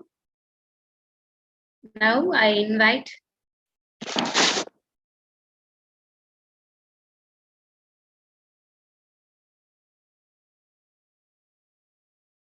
Dr. Vishnuvardhan Rudravaram, Associate Professor, Department of Statistics, Ramanujam School of Mathematical Science, Pondicherry University, for today's session. Sir's area of interest is biostatistics, classification techniques, ROC curves, multivariate analysis and regression diagnostics, computational statistics. Sir has received many awards. Young Scientist Award in the year 2014 during 101 Indian Science Congress held at University of Jammu, and Young Statistician Award in the year 2011 from Indian Society for Probability and Statistics. Mrs. Bhargavi and Professor C.R. Rao Award for Best Poster Presentation in the year 2010. Sarah has been a visiting professor for the Department of Statistics, Sri Padmavati Mahila Vishwa Vidyalayam, Tirupati, from 2017 to 2019. Sarah authored 3 books, KVS Sharma and Dr. R. Vishnuvardhan, 2019, on the title Multivariate Statistics Made Simple, a Practical Approach, CRC Press, Taylor and Francis Group.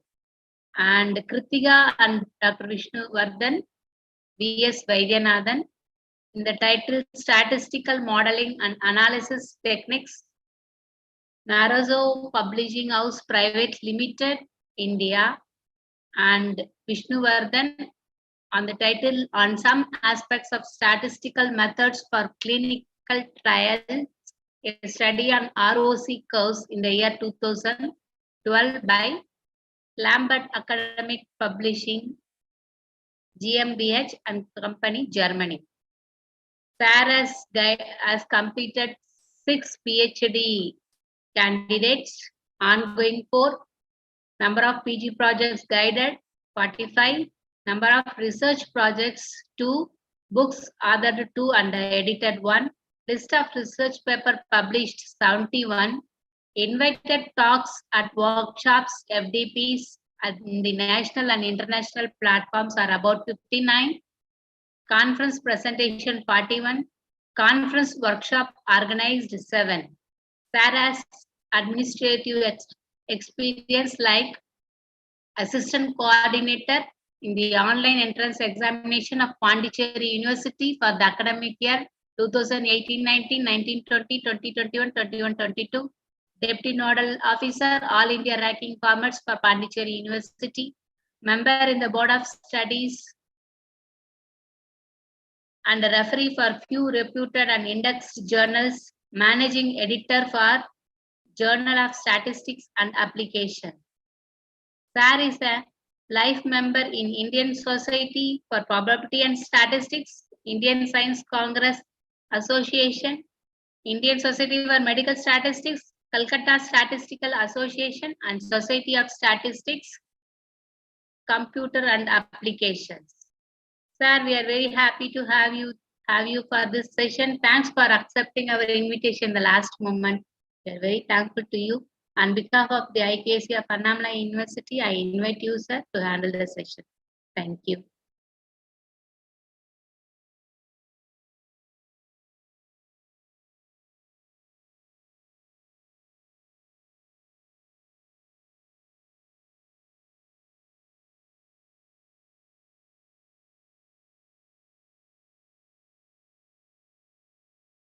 Sir, I can't hear you. Whether participants can hear you, I don't know. Wait, sir, 1 minute. Can't hear, sir. Sir, we can't hear you.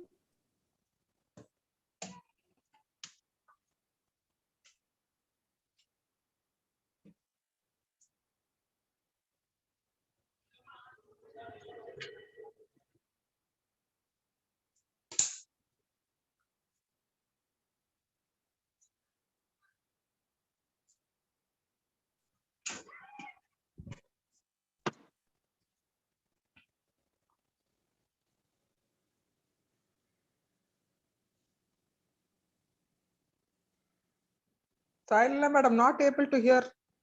Yes, ma'am. Sir is checking, I think. Am I audible now? Yes, sir. Yes, sir. Yes, sir. Yeah. So good evening to one and all. Thanks, Sailila madam, for introducing me to the all the august audience. Okay. So first of all, let me thank the organizers for extending the invitation and making a part of this program. Wonderful program. Okay. So conducting a 10 days program is not that easy job, I know. Okay. And at the last minute, this kind of unexpected things do happen. But being an organizer for many programs, I can understand that. So it's my pleasure to be supportive, to be as a supportive for this program. Okay. So Thank you, sir. Thank you, sir. yeah, hope my voice is clear, right? Yes, sir. Yes, sir. Okay. So the thing is, the topic what I have taken for this, I mean, actually my talk is scheduled on 28th of this month, but with some different situation that was advanced. And the topic I'm going to discuss today is about a role of means in statistical inference. Okay. I mean, hypothesis testing or inference, whatever you call. Now, the thing is, it is not, I mean, I want to connect this talk to my next talk, which is on R programming. Next couple of talks on R programming. This is a kind of a base that you can understand that how we can make use of the information related to each and every technique in a practical way, and then how it can be connected with the software. Okay. The talk is, I'll be using a graphic tablet, so with which I'll be writing on the OneNote so that you can see that. And if any issues, kindly let me know. Okay. Hope you are able to see the screen now. Yes, sir. Yeah. Yes, sir. So I'll be today we'll be discussing about role of means particularly, or we can call it as mean vectors in statistical analysis, or whatever you call statistical analysis or statistical inference or multivariate, any kind of a setup. So this is the talk that we are going to discuss today. Okay. Now, basically, I start with very preliminary thing, and then slowly I'll try to go on add. Most of the contents are known to you, but I'll try to present it in a different perspective. Okay. Now, whenever we wanted to conduct a study, whenever we have to conduct a study or there is a need to conduct a study, we need to involve respondents. Okay. We need to involve respondents. So there are methodologies of defining how many respondents do we need for a study. Okay. And after, once we define how many respondents that we need for conducting a study, then through different modes of interaction, data will be collected. So this and all comes under the hub of this primary sector. So now my focus of interest there is the crucial role that happens to be is determining the sample size for a study. So you might be thinking that how I'm trying to connect. I will be connecting my talk to a sample size determination for a study. So this is a very crucial point. Even today, determining a sample size for a study is not that easy task.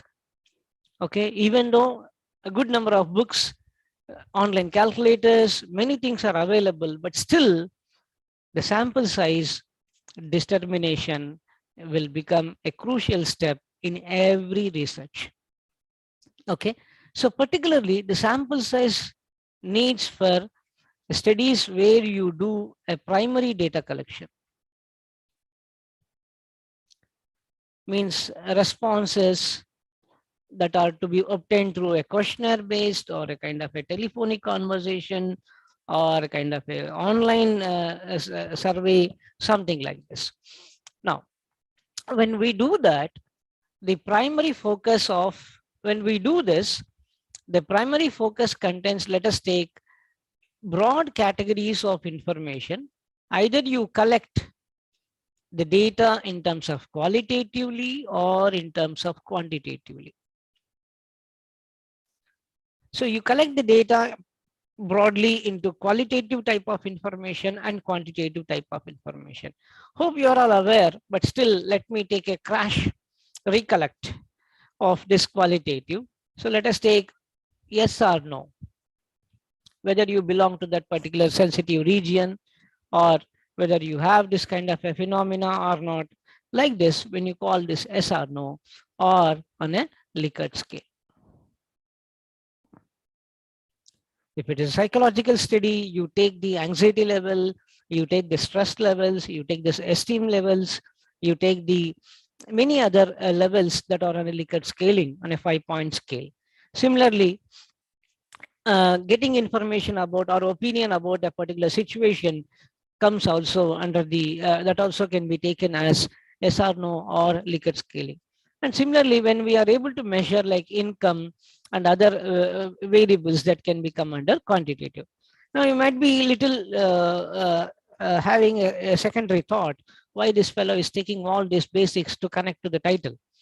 Okay, it has some meaning, because whatever the type of data collection you take, is it a secondary or a primary data collection, the end point presentation of the statistics lies on the summary statistics.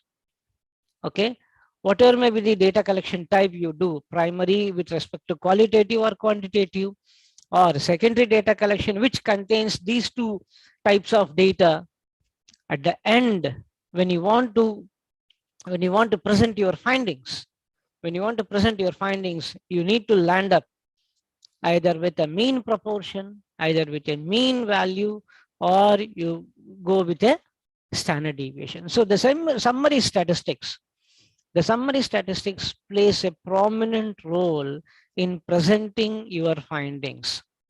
So that's why what they say is, most of the time when you do data analysis,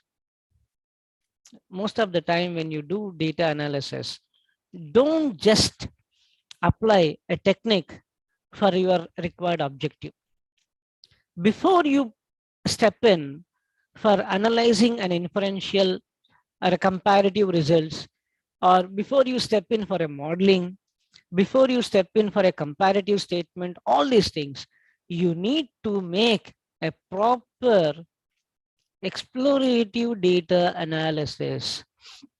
You need to have a proper explorative data analysis, and thereafter only you need to go with meeting your concerned objectives. Like you may compare the modalities, teaching modalities, like usual conventional teaching and the present online teaching, or open distance learning, and then the classroom learning. Okay, like this, different modalities are there. People who have undergone some sort of a counseling, what are their anxiety levels, and who haven't undergone some sort of a counseling, their anxiety levels or esteem levels, all these different modalities can be compared thereafter. But before going to do such kind of analysis, you need to conduct a study called, you need to conduct an analysis called explorative data analysis. In short, it is called EDA.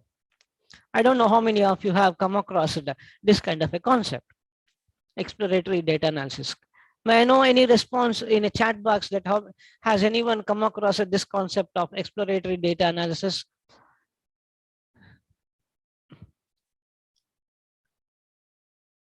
Has anyone? That's good. Subhashini Raman has said yes. Yes, fine. Good. Couple of responses, no. Fine. Right. Thank you. And that's fine. Now, the thing is, let us take a glimpse of what is this exploratory data analysis. It's almost like extracting the hidden patterns existing in the data. What the data tries to reveal, What are the facts and figures that will come out of the data that we have at hand? Okay. Now, is that pure technical? Is that difficult to do exploratory data analysis? Let us try to answer these questions. First one, is that too technical? No. The second question, is that difficult to do the analysis, exploratory data analysis? Not at all. Exploratory data analysis requires a basic knowledge on, or a good hand knowledge on, the topics which you have covered in a basic statistics course. What topics will get under basic statistics course? You might have constructed some graphical presentations like bar diagram, histogram, scatter diagram, box plot, and so on and so forth. At the same time, you might have computed some means and standard deviation. You might have computed median. You might have computed this interquartile range for different types of data, isn't it? So if you have you done all these things or not? Do you have the basic things? What and all I conveyed now? Yeah, central tendencies you might have done. You might have applied dispersions like range, quartile deviation, standard deviation, and then measures of shape like skewness and kurtosis to see the distribution of the samples. And you might have constructed histogram. You might have constructed bar diagram, pie chart, all these things. All this, yeah, box plot. Okay, what are the purpose of all these diagrams? These diagrams will help us to describe what is there with the numbers. Okay, the exploratory, the techniques that are involved are very elementary, but they will make us to understand what is there in the data. What is there in the data? For example, let me take some response. Let me talk about a box plot technique. Let me talk about a box plot technique. How will a box plot look like? Let me draw a rough structure. This is this correct box plot, or do I need to? Yes, madam, correct. Whiskers, with whiskers. Is this the correct box plot, or do I need to change anything? Vertical and horizontal. Okay. Is this correct box plot, or still I need to add? I need to add the median. I need to add the median. Yeah, this kind of a responsiveness will make us to move further with a better content connection. Okay. Now, so what is this stands for? So this is your the quartile 1, first quartile. This is your second quartile, and this is your third quartile, and this is the lower fourth and upper fourth. Okay, lower fourth and upper fourth. Now, what does it will tell us? It has a lot of advantages to explore. Number one, it tells us whether the data is symmetric or not. Symmetric or not. Wonderful. It will help us to identify or detect outliers.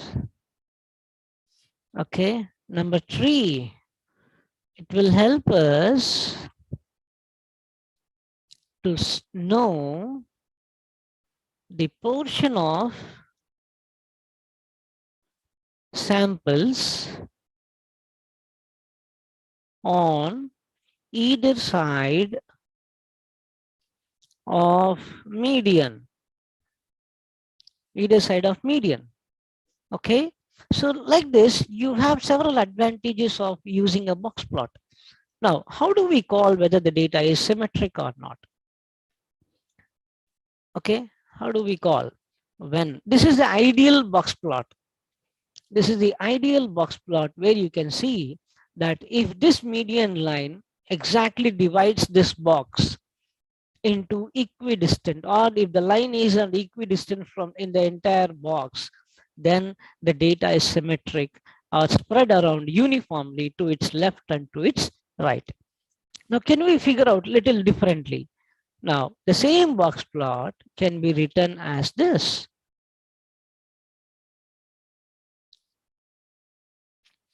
Now, this is your median. You all know very well that for a normally distributed data, mean will be equal to median will be equal to mode. Clear?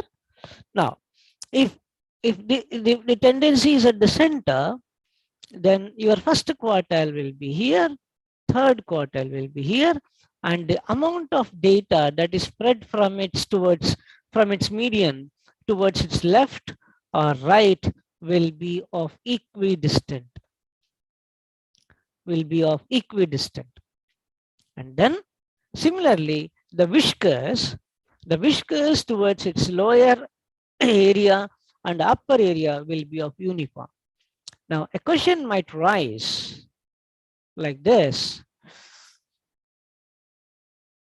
how to identify a different patterns of the data?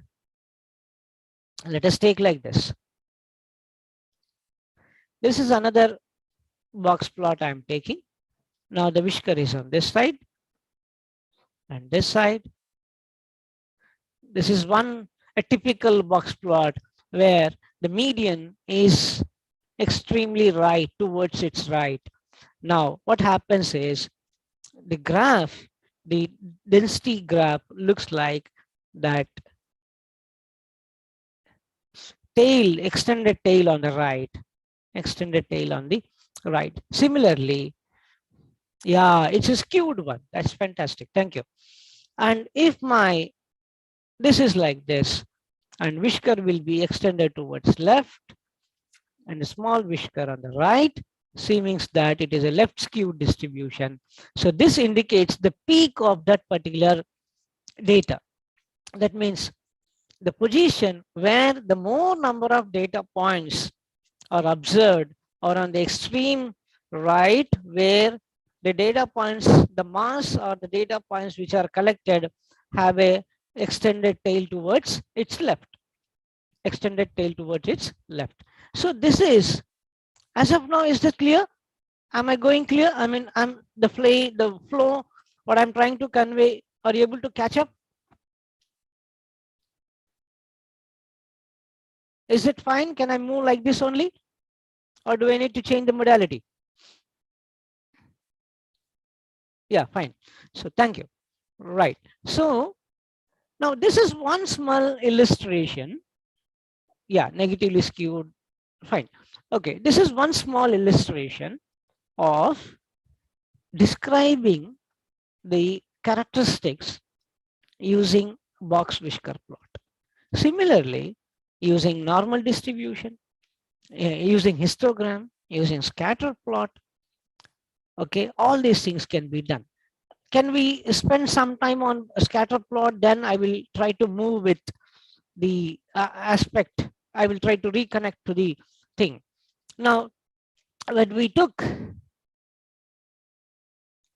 now let us try to have the scatter plot.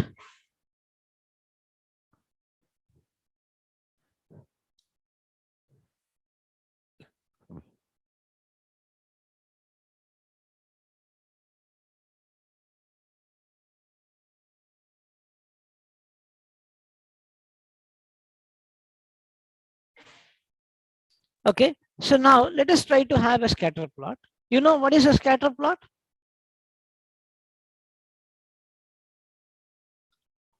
Has anyone used a scatter plot? Yeah. Now, when we use scatter plot,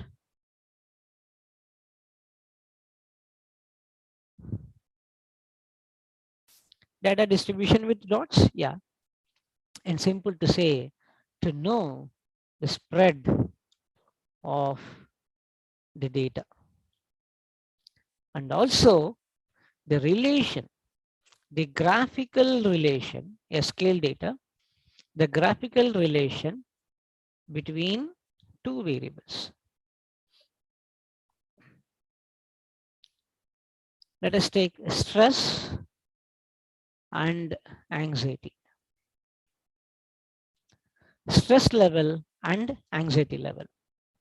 Now, if we relate to this, increasing stress level does indicate increasing levels of anxiety.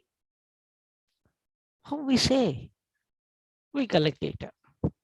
And then once we collect the data, we can present it graphically, and the best supportive graph which connects the behavior of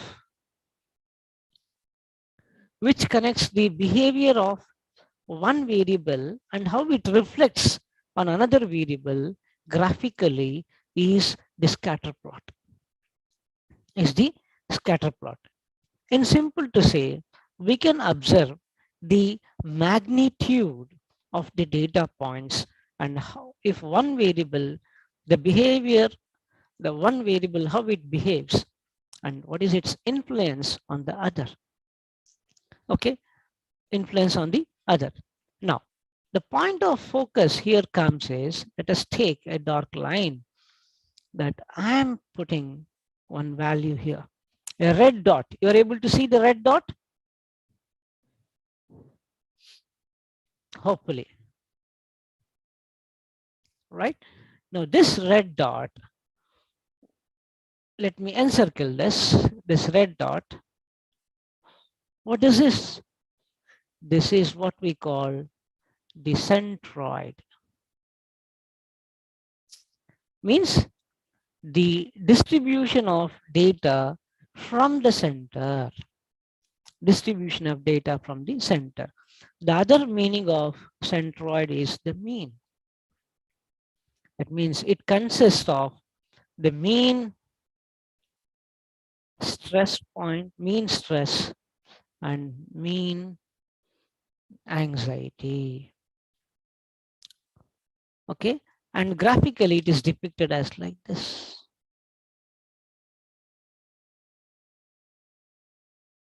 Like this. So this is the center point where you connect. I mean, roughly I'm drawing this center point, you connect this.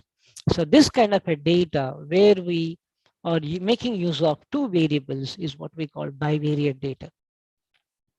Okay, and when I try to cover all these things, I get the spread of the data around its mean, How far the data points are there. And once you try to connect the origin, I mean, try to connect the means and create a fitted line on this, then you try to speak about some modeling. Like this, you can easily start connecting many techniques. Now, is it clear? Hope I'm able to reach you out. Hello.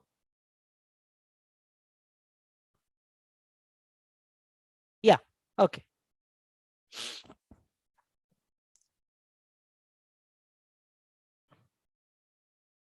Yeah. Now, let me take a concept. I will not try to repeat, but I'll try to present it in a different way. Hypothesis. Most of you are more fascinated. Okay, most of you are so fascinated about this word, no? In every study, you wanted to define some hypothesis, defend this hypothesis, prove that your argument is correct, for which you collect the data and you present some interesting results. And another word that makes you so happy or that makes you little worried as well is the p-value, isn't it? Has anyone got worried of your p-value in your studies? No, no worries. All your p-values satisfied your objectives. Now, what is the relation between this hypothesis and a p-value? Can anyone just chat it? Can you try to guess, or can you try to figure out, is there any connection between the hypothesis and the p-value?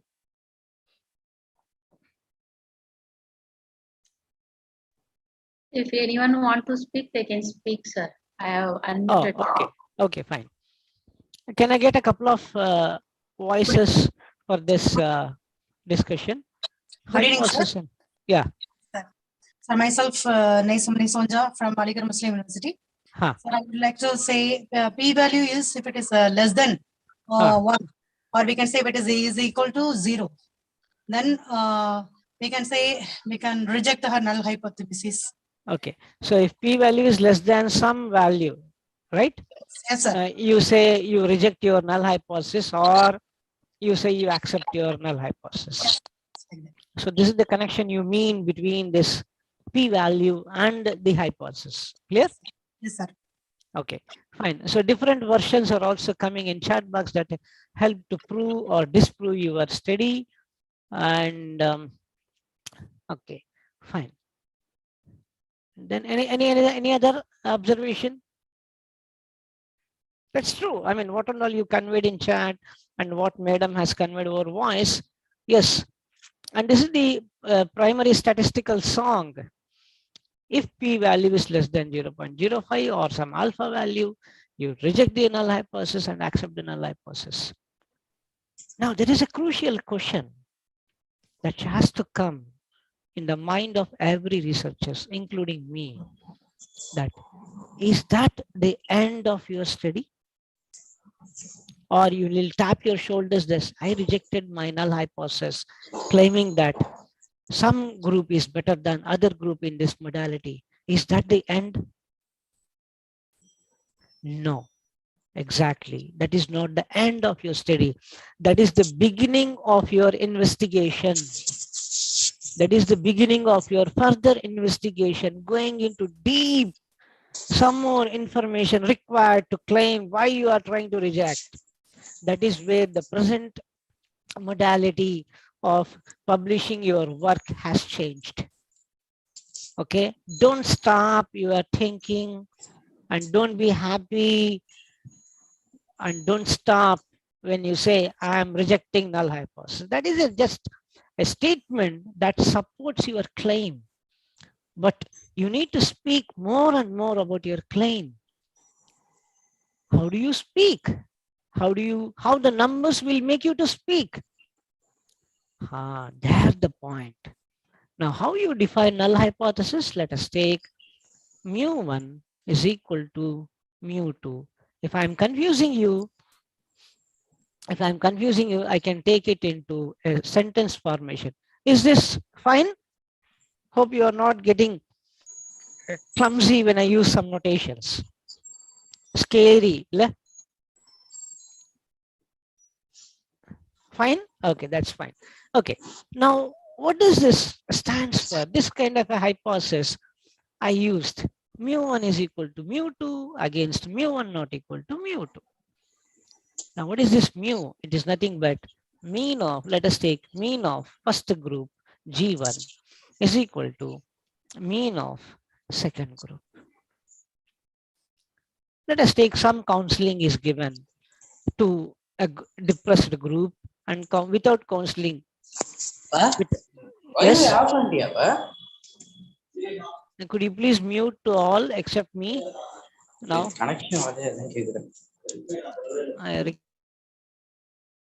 Please unmute, sir. You please unmute. Yeah, thank you, madam. Yeah, so we are about to discuss about this. Now the question is, I will try to connect these two. Most of the people, I'm not criticizing, I'm not creating a point here. Most of us initially when we started learning data analysis, how to do data analysis, most of the questions do come. How to interpret a p-value? And most of the time they try to insist the investigator or statistician to get a significant p-value. Sir, I need significant p-value so that I can show in my study that 2 groups differ, 3 groups differ. That's the happiest thing in the world that you get. But is that really correct? Okay, is that the end? So most of you are aware that it is not end, that I am so happy. Now, the hypothesis that you are going to reject or accept is purely depending on the mean of that particular variable. Mean of that particular variable. Now, I can also write this null hypothesis as mu1 minus mu2 is equal to 0. This is the actual meaning of null. That means if you take 2 groups into consideration and compare them with respect to their mean responses, the difference, if I take about the mean of 1 and second groups, it might be equivalent to 0. It might be equivalent to 0. So this might happen. There are probability, there is a chance that with the data what I have, I can come to see that upon taking the difference of 2 means, it might be equal to 0 against the difference may not be equal to 0. If it is not equal to 0, either mu1 might be greater than mu2, mu1 might be less than mu2. These 2 cases do turn up. Now, when you are taking H0 is rejected, then immediately your mind will go, yes, I'm about to accept alternative hypothesis. Okay, here is the point. What is that alternative? Yes, the mean differences or the mean responses of 2 groups, they are not similar, they are not same, they are something different. One may be better than the other, inferior or superior, the terms we can bring now. Okay, mu1 is superior than mu2, mu1 may be inferior than mu2. Okay, so counseling has given a better response in reducing. I mean, if I take the counseling and non-counseling group, then counseling group has not given a better response in reducing the stress. Something like this we can try to interpret. What I'm trying to convey here is the endpoint is in the means. Endpoint is in the means. Now, clear till now? Is that fine?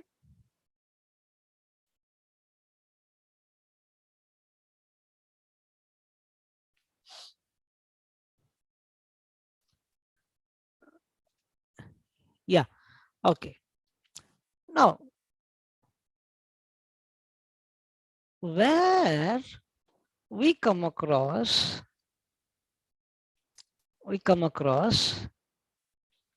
such situations. What are such situations? Hypothesis where you define with respect to means. Hypothesis where you respect to means. Can I get some inputs here? Because already some sessions on hypothesis were completed already. Now with my preliminary information, can you just support me that where and where the hypothesis will be defined with respect to means? Again, I want to tell you, sir, during pre-test and post-test. Pre-test and post-test. Pre and post-test. That's good, madam. Yeah, next.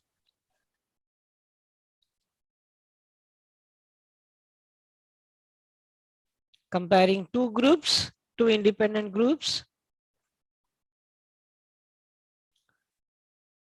More than 2 independent groups, isn't it? Huh? And 1 group also. In all these things, we can easily relate all the hypotheses, null or alternative, or based on means. Then a question comes, why this much role is given for a measure mean in describing the data?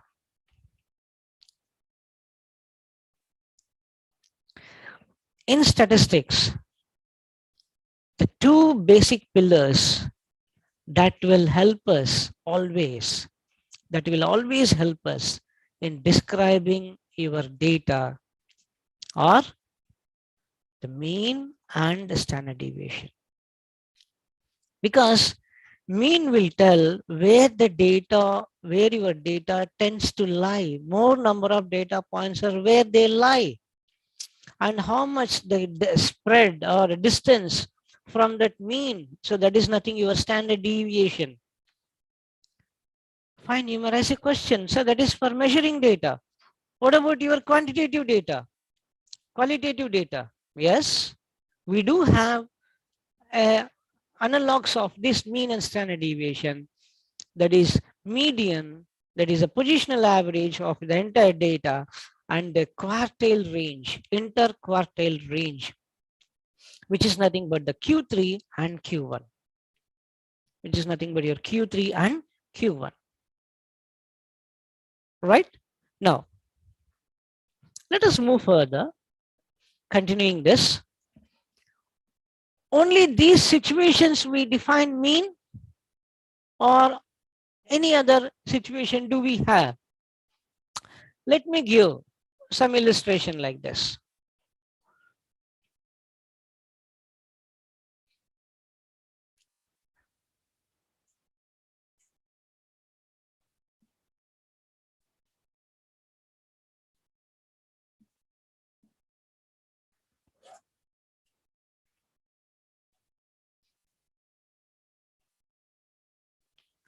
Can anyone guess what I'm trying to do now?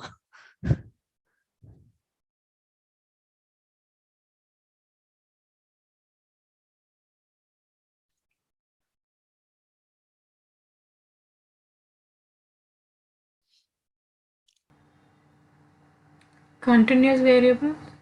It's a continuous variable. That's good. But the topic which I'm trying to connect now. Indifference. Mean difference?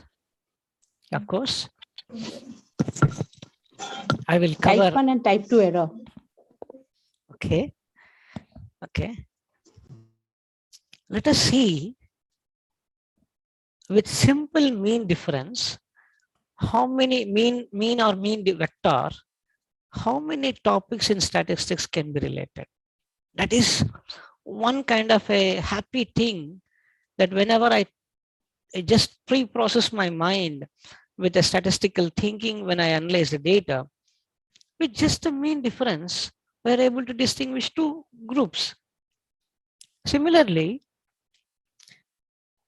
with mean vectors, vector means is nothing but when we have more than one characteristic under study, like stress, anxiety scores. It's a bivariate data that is measured in both the groups, group 1 and group 2. Then when I want to compare two groups using the collective data on stress and anxiety, then it will become a mean vector. Okay, when I want to compare these two means collectively across two different groups, then it is called a comparison of mean vectors, that will become a multivariate data. Now, when I want to compare univariate means across two groups, I have the same scenario where I call it as mu1, I call it as mu2. Now, the difference above explanation is being presented graphically, but I'll try to link to many other topics now. Now, this difference is very key. Closer the mean difference, two groups do not differ significantly. Larger the distance, that means if the mean difference is larger and larger, there are the chances of the probability of rejecting the null will be more and more, isn't it? Are you trying to catch the above explanation with the graph now?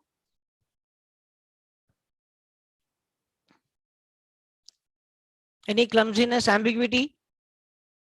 Because this is the basic graph with which we will move further.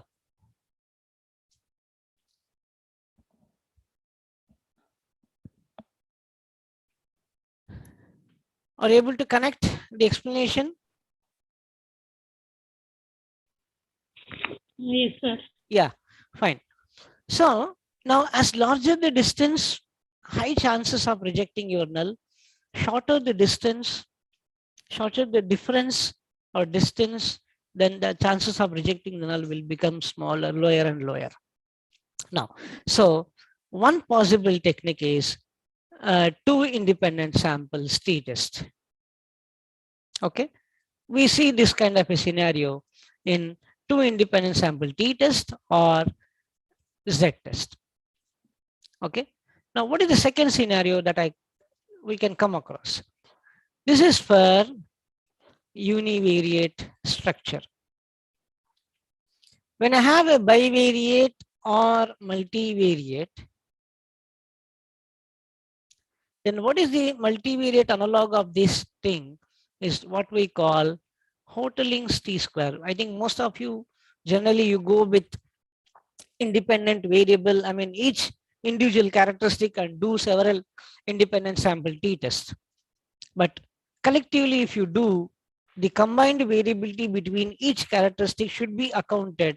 That will become a multivariate scenario. There you come across Hoteling's t-square. Now, how the hypothesis look like? Hypothesis is same, but the notation difference. Here vector is curl. Vector is defined as the tilde operator. That's it. So this relates to this. And again, the same thing comes. Again, you also testing mu1, the mean vector of first group and mean vector of second group is equal to 0. What does it mean? I write this as mu1, mu2, the mean of first characteristic. Let me put for group 1 like this, minus mean of first variable in second group, mean of second variable in second group is equal to 0. In simple, to make you understand, the mean of first variable in first group minus the mean of second variable in the first group is equal to 0. Mean of second variable in the first group minus mean of second variable in the second group is equal to 0. Now what happened here finally? The multivariate or a bivariate structure, which seems to be a complex here, boiled down to two univariate hypotheses. Boiled down to two univariate hypotheses where individually the hypothesis turns into two sub-hypotheses. One for the first variable, sorry, here it is 1, here it is 2. The first variable across two groups, second variable across two groups. You got the point? You got this explanation?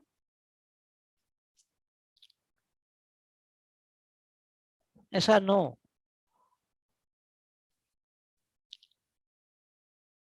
Yeah.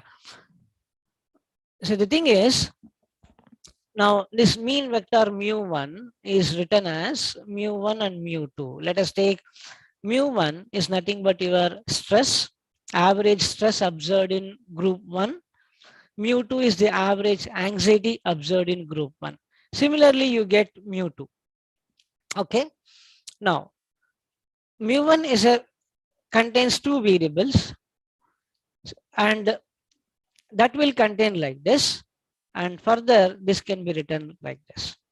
So whatever may be the complex structure you have multivariate, it will boil down to a simplest forms of two univariate setups. Two univariate setups. Okay. Now the difference what we take is, let us take this univariate setup now. The difference what we take between these two, this is what we call effector size. This is what we call effector size. Now where this effect size, who coined this effector size? Very important researcher by name Cohen, a person by name Cohen, introduced this term effect size, where he linked, you know, I come to the starting point, he linked to define the sample size. How he linked? Because it comes that if the difference is greater than 0.5, then you need a smaller sample. If the difference is equal to 0.5, you need a moderate sample. If the difference is less than 0.05, then you need a larger sample. Means the effect that is observed or that is detected between the average scores of anxiety between first group and second group is larger. What does it mean? You need a smaller sample size to prove again whether the statement is correct or not. Okay, that means let us take the statement like this. In this particular region, the effect of counseling is giving better results for the depressed students or depressed candidates. One modality, modality 1 is better than the modality 2, which is already an established result.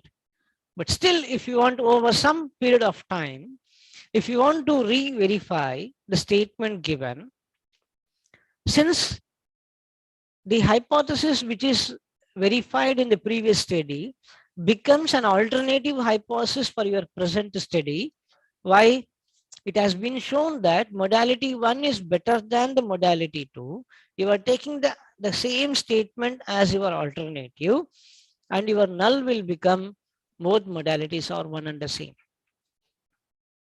Then when you want to verify your alternative, already it is proven that modality 1 is better than modality 2. Then you need a smaller sample to verify that proved statement. Okay. Now the reverse case you take, if modality 1 may be not that effective than modality 2, or the difference is less than 0.5, then to re-verify it, you need more samples, because effect is very closer to 0. Less than 0.5 means the effect size will be so negligible, so that I can claim sometime that the means are quite closer. There may not be any significant outcome out of that. Then in that case, what we need, you need larger sample to prove or to verify the claim. Isn't it clear? Understood? The effect size. Okay. Now, so the difference of means has a very prominent role in determining the sample size. Now, let us take the same graph. Let me redraw this.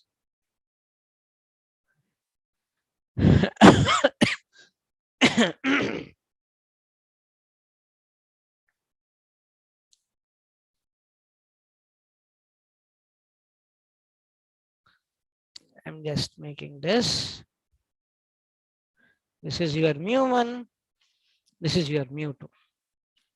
Now, this is some kind of a rule I'll tell later. Now, this is not the explanation for any type 1 error, type 2 error, or anything. I define the difference between mu1 and mu2. Instead of taking the difference or distance, okay, along with the coverage of distance and difference, I will account for the percentage of individuals which are wrongly classified into another population.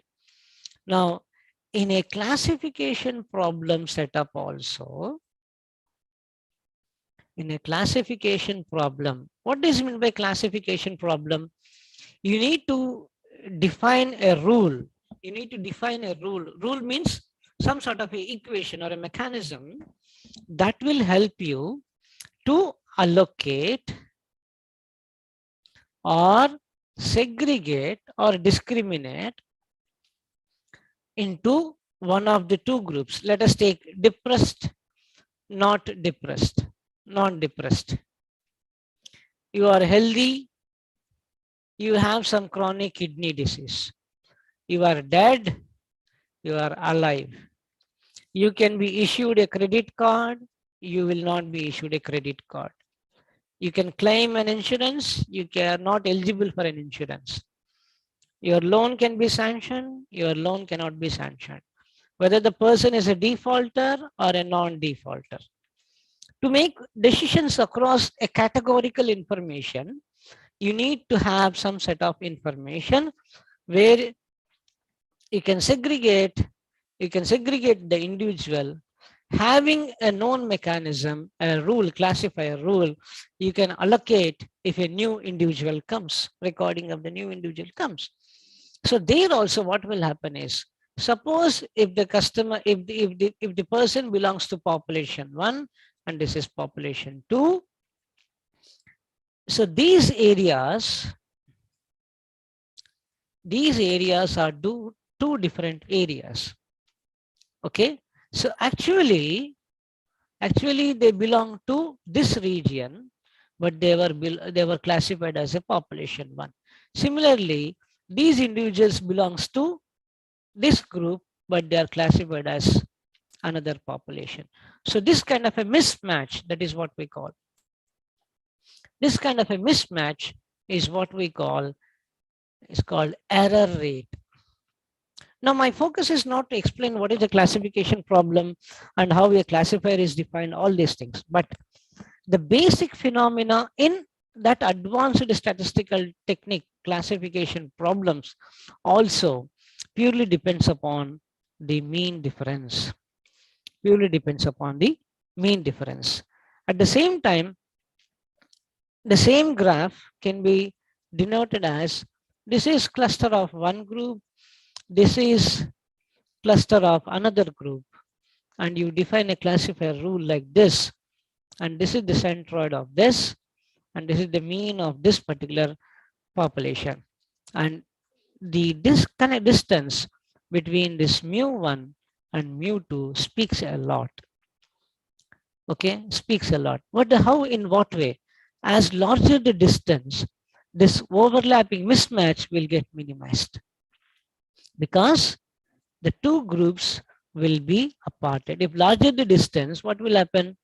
This is one variable and this is another variable, population density. Your overlapping area got minimized. If shorter the distance, what will happen? You will get a scenario where you will get a maximum overlapping area. So the role of mean in statistical studies has a significant impact in understanding the behavior, what is hidden in the data. What is hidden in the data. Not only this, I will try to cover, as of now, is that fine? As of now, is that fine?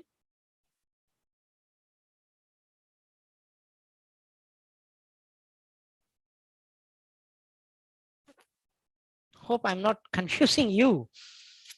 Okay, my attempt is to make you show you that the role, I mean the importance of means, you should not just ignore it. Okay, is that clear till now?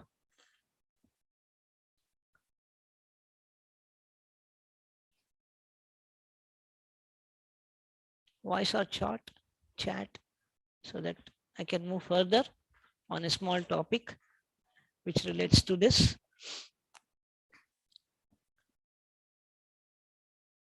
Alive, right? I'm audible. Organizers, anyone can respond? Yes, sir.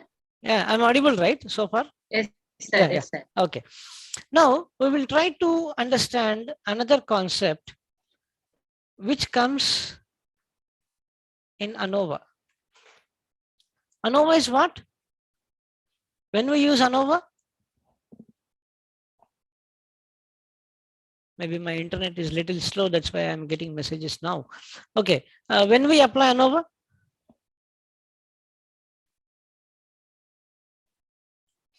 for more than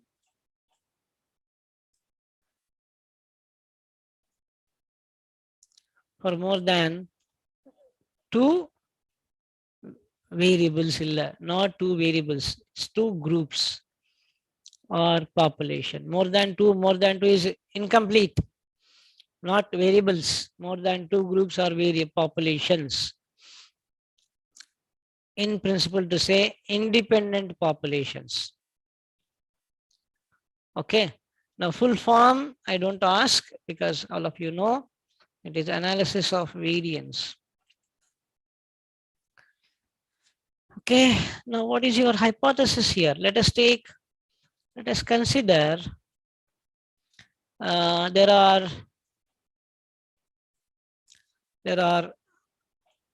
three groups.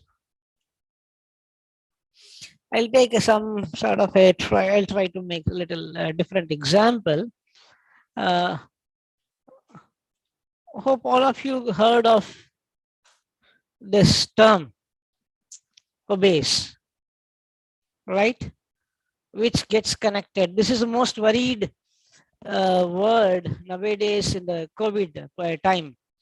Okay, we are all working from home. We are all connected online. No physical entity. Okay, no proper physical movement. So we are putting on weight. And how you measure whether you are obese or not? Using the body mass index. At the same time, you're using waist hip ratio. Okay. So there are some standard levels where you define whether you are obese or not, whether you are. At the same time, another problem which is coming into action more vital is the diabetic, and you use HbA1c as one of the measure. Yes, correct. One of the measure to see whether you are diabetic or not. So this also has some standard reference values where you can claim whether you're diabetic or not, whether you're obese or not. Now let us take obese levels as underweight. It's hiding the screen, that's why we are disable the chat often. Okay, fine. Okay.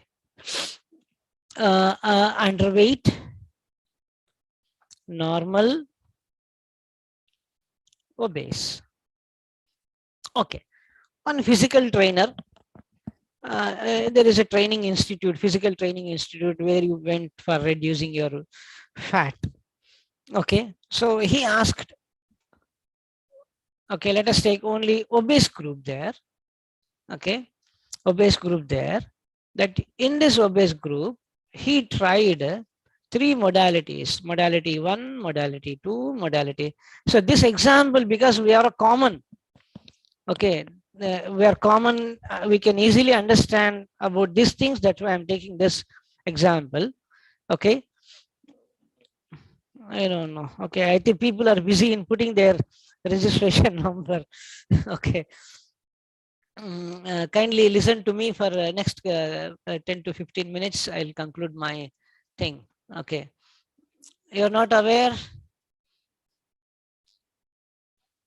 See, modality 1 is just you are asked to do.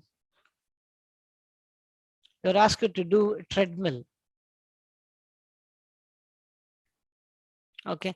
Let me take some example like this. Most often, let me take an example like this. 3 different teaching methods. Mode 1 is completely online. Mode 2 is completely offline. Mode 3 is blended. Yes, that is hybrid. Okay. I want to see the outreach of content. Outreach of content to the particular.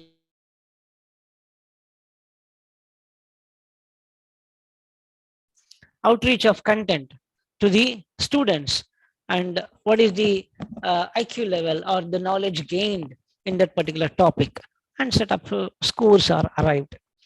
Now, the average score that is observed with online is equal to the average score observed with offline, and that is average score observed with blended.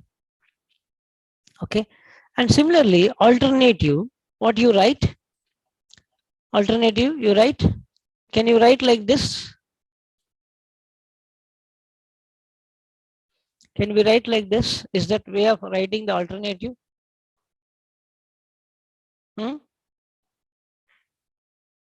No. Yes? Individually? We can write like this. Okay. No or yes? First let us know. No or yes, let us know. Okay. We can write. Maybe. Okay. Let us take that also. Maybe into consideration. I'll tell you, I'll try to make you aware that we should not write like this. But this is the correct. Okay, we should not write like this. The writing style is you write mu I not equal to mu j. If this creates a complexity for you, let us write in a sentence. At least a pair of groups differ in means. Okay, at least a pair of groups differ in mean. What does it mean? It means your alternative further subdivides into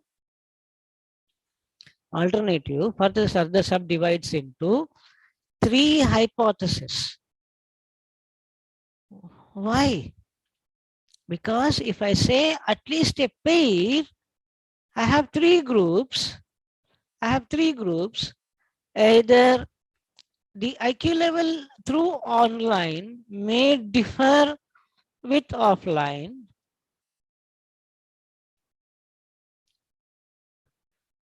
The score or IQ level with online may differ with blended, and the IQ level of offline may differ with blended. Isn't it? So what happened here is the total schematic comparison in hypothesis testing, particularly when you compare more than two groups, you cannot do any comparison, or you cannot infer anything without means or mean comparisons. So finally you have to land up with mean only, you have to emphasize what happened in your experimentation, what happened in your investigation. Clear? And I will introduce one important topic which most of us will not cover in presenting the research outcomes. Now here, the level of significant alpha value, generally we take either 0.05 or 0.01. Clear? Hope all of you are busy with filling the form. Okay, kindly listen to me for 10 minutes. I'll be completing because we started around 5:45.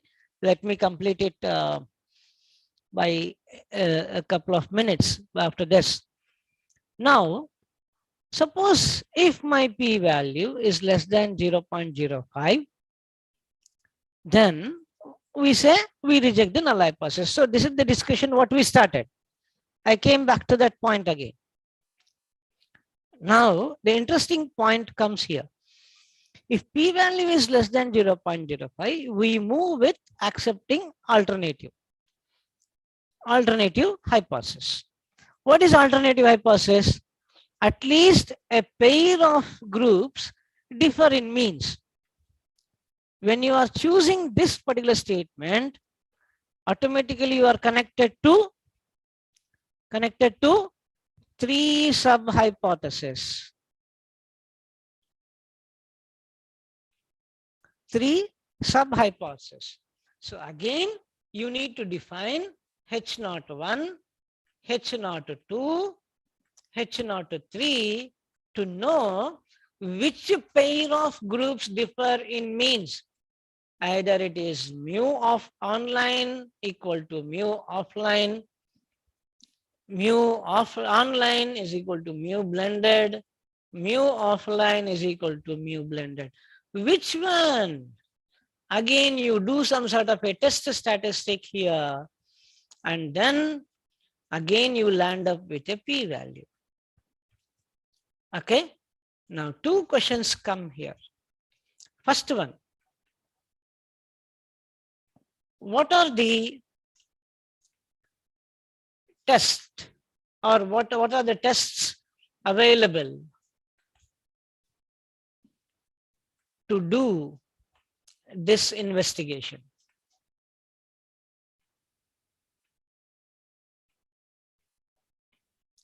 Second question, what should be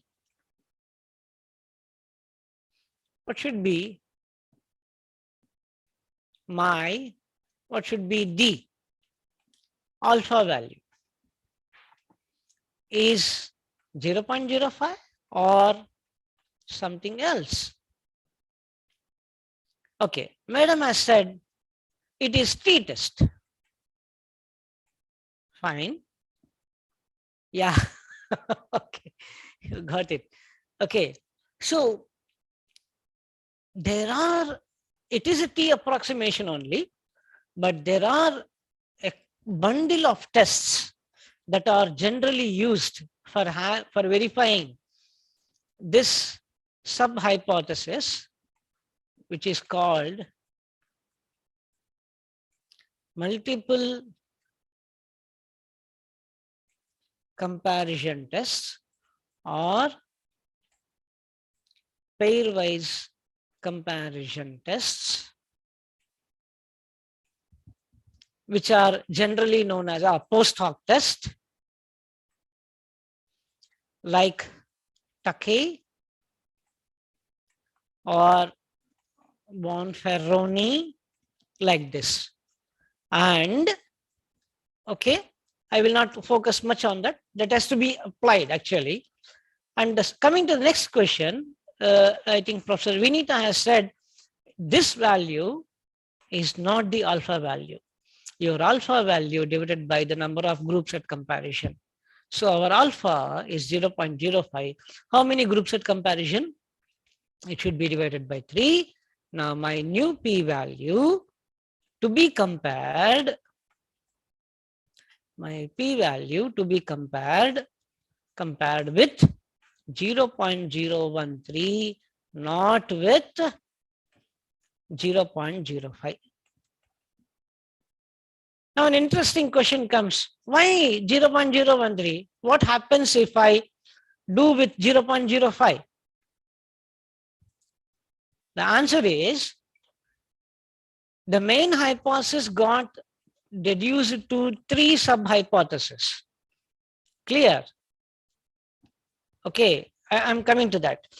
Main 3 sub-hypotheses. What happens here?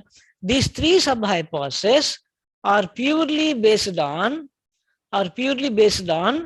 the 3 independent populations which are defined in the main hypothesis. Where is my main hypothesis? Let me write here again. Main hypothesis. Okay, they all belong to 3 independent groups. To compare 3 independent groups, we have used this. If I make use of the same 0.05, what is 0.05? In statistics, it is called creating the type 1 error to get the precise estimate of your precise information of your study. Now, if you repeatedly use 0.05 3 times, okay, 3 times, this 0.05, I mean, let us take a graph like this. K is the number of groups at comparison, and here it is your alpha, slowly the error rate will increase. Means you are minimizing your precision of your outcomes or precision of your study. That's why, since the three groups belong to the same family, you need to divide this 0.05 by 3, and the p-value which is so obtained using this comparison should be compared with 0.013, not with 0.05. And the topic which we have discussed so far, I mean, particularly this is what we call family-wise error rate. A family of sub-hypotheses are being tested, and that's why we need to control that increased values of type 1 error.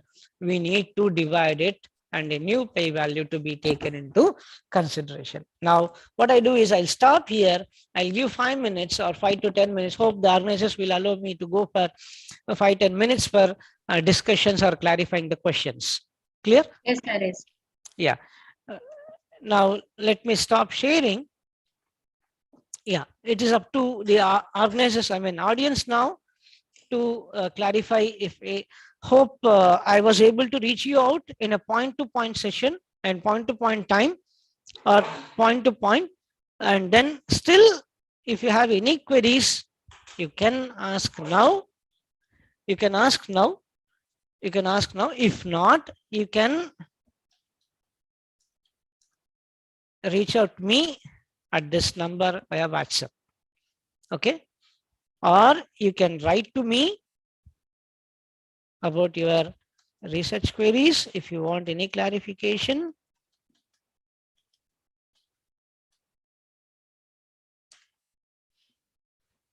vvardhan.sta@pondiuni.ac.in. You can write to me, or you can clarify your doubts if you want. Okay, now you feel free to raise your questions. I'll try to answer them. How many groups in your study you have?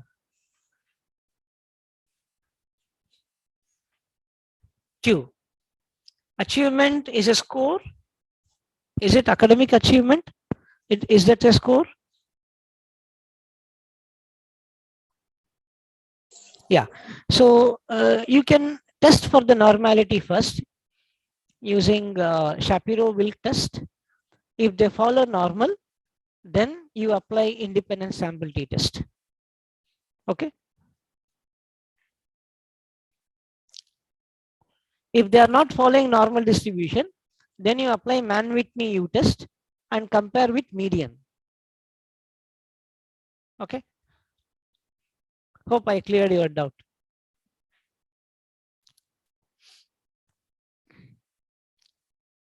Any more?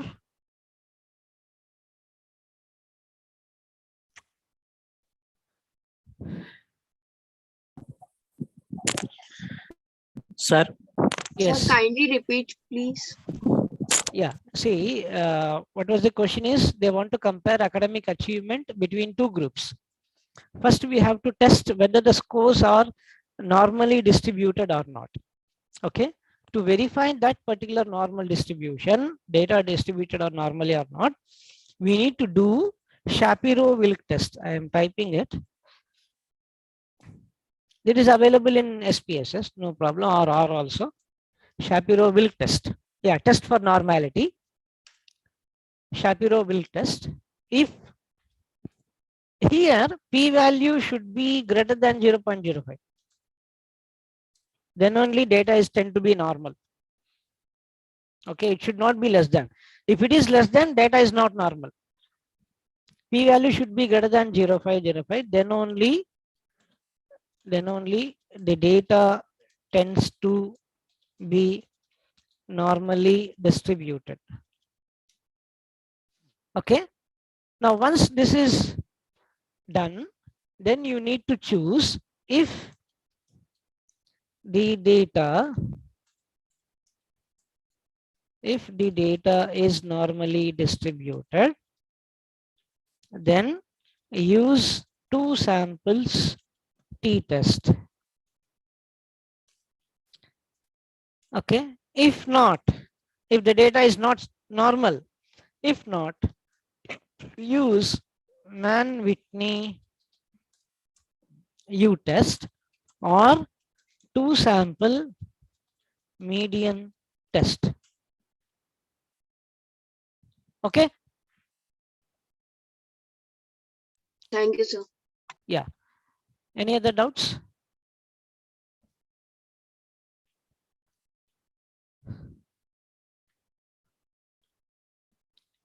So don't think of any basic or advanced doubt. Doubt is doubt. That's it.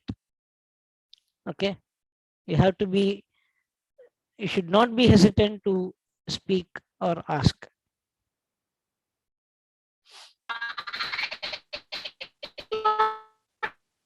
Someone is trying to ask or what?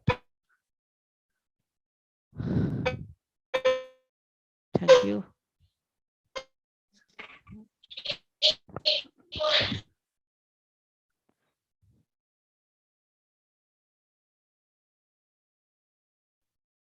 Sir, unmute yourself, sir. Unmute yourself. Yeah. What is the difference between t-test and t-test? There is no much difference actually. In some textbooks they write small t. In some textbooks they write small t, capital T. That's it. Okay. 2 median test. See, the procedure goes like this. Let us take, you have 10 samples in each group. Group 1 and group 2. First you have to club the complete 10 samples. You will have a 20. Okay. Then this clubbed 20 samples should be arranged in an ascending order. Now you find out the median of the 20 arranged 20 samples. Clear? Now what you do is, I'll do one thing. Let me tell like this. Okay. Let us. Madam, organizers, will you allow me to answer this question with a couple of minutes? Is that fine? Yes, sir. Yes, sir. Yeah. So let us take group 1, group 2. Let us take some samples 80, 81, 85, 85, 74, 65, 92, 88, something like this. And here also you have 65, 66, 60, 69, okay, 58, 59, some 64. Now what you have to do is, you have to club all this data, arrange them in ascending order. So the first value is 60, 65, again 65, 66, and then you have 58, 59. No, I forgot. 58, 59, 65. 58 is over, 59 is over, 60 is over, 65, 65 over, 66 over. Then, oh, in between 64 you have. In between 64 you have, and then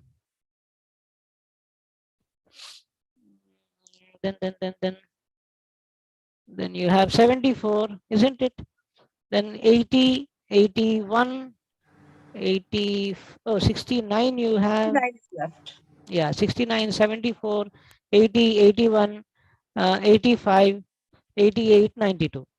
85, 88, 92. Now you rank them. You rank them like 1, 2, 3, 4, 5 and 6. It will become 5.5, 5.5. Oh, sorry, you not ranking. You find the median of this. Let me take, how many data points we have? 1, 2, 3, 4, 5, 6, 7, 8, 9, 14. 11, 12, 13, 14. Let me add one more data point. 15. Now the middle value is your median.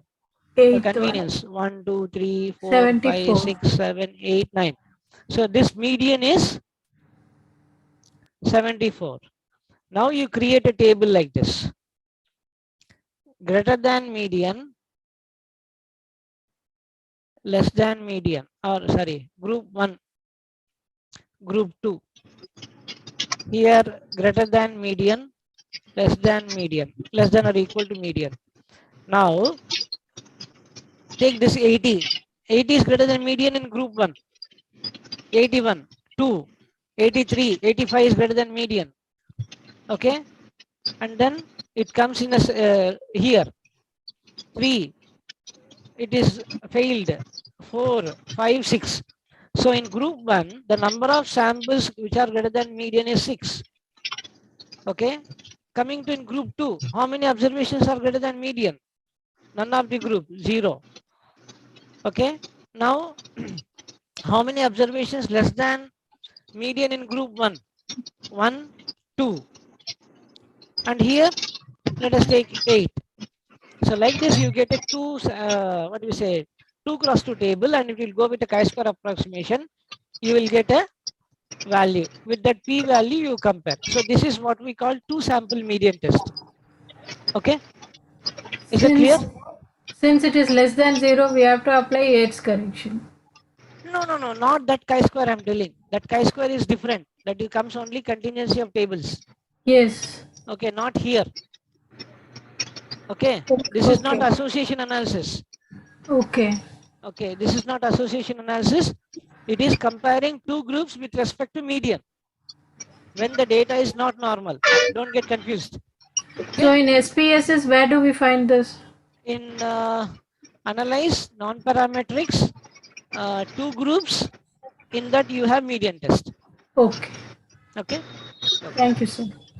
And there is one more question. If you want to know the relationship between 2 or more variables, which test do we need? Relationship is different, comparison is different. If you want to compare 2 or more groups, then you need to use ANOVA. When you want to know a relation between 2 or more variables, use correlation. Okay. Variables is different from groups. Variables are the characteristics that describe the behavior of the samples available in the data. Groups are the distinct populations where you have the samples. Yeah, any other doubts?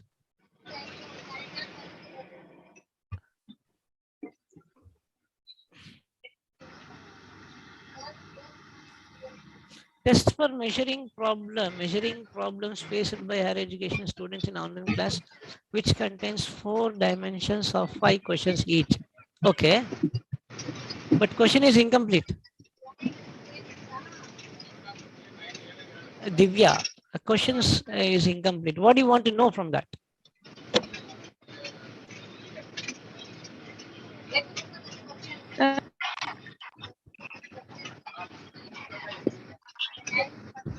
Divya, you can speak. Yes. Sir, I have framed a set of questions with 4 dimensions, Okay.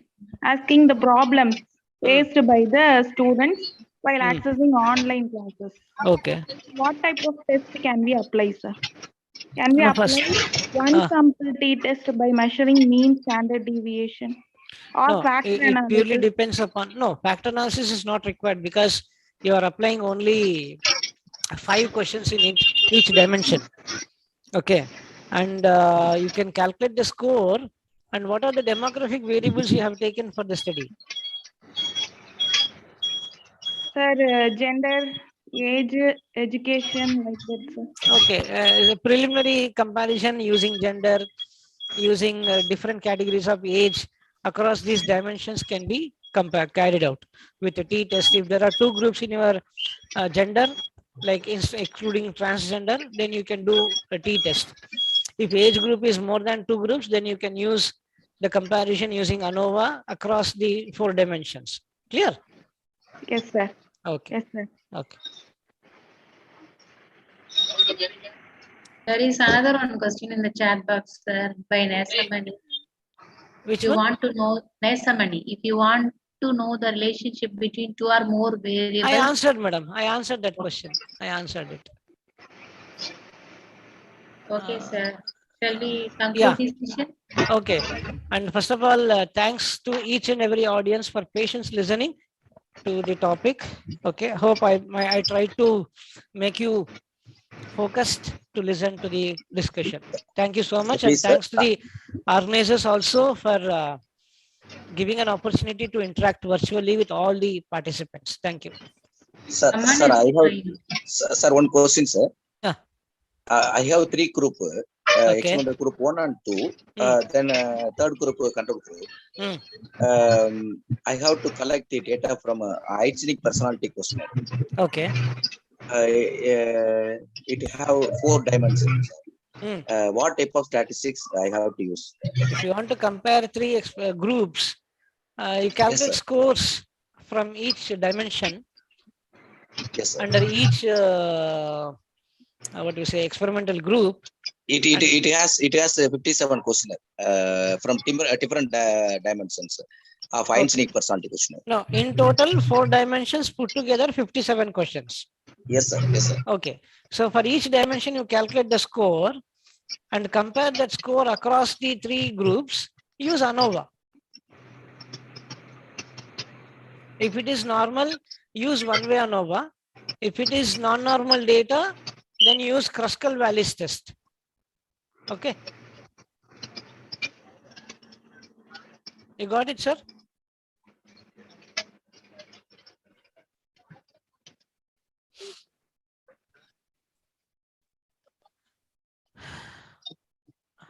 Okay, madam, over to you.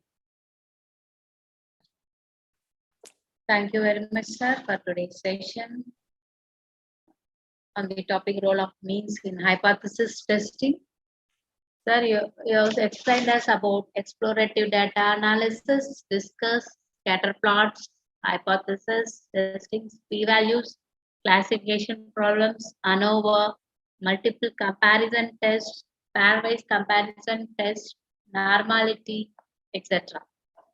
And we also thank for sparing your time to teach about 2 median tests that was asked by one of our participants. You have very clearly cleared all the doubts of our participants.